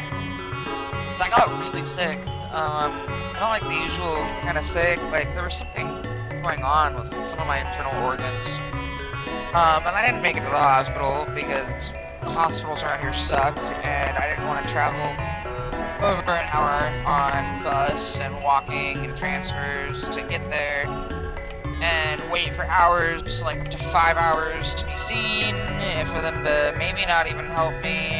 And on top of that, I was hurting so bad that I couldn't walk, I could barely breathe without hurting. So, but I wrote it out and I figured it out, kinda, and made it work. And I'm feeling better, so I'm gonna get back into streaming on a regular basis again. So yeah, we will probably do some more streaming later. Maybe do some streaming tonight, but at least the next few days and whatnot, we will be getting back into it at least once a day. But yeah, for everyone who came and tuned in. I'm not used to this screen showing, so this is weird for me, but for everyone who came and tuned in, thank you, and anyone who watches this later on YouTube or on Twitch, hope you enjoy. Don't forget to drop some likes, follows, subscribes, all the things, and also, Mexi Bear was also streaming this. He streams on Twitch and on YouTube. Go check him out, he's a great streamer, really good friend. But yeah, as far as I think that's all we need to address today. So we're gonna say peace out and sweet dreams.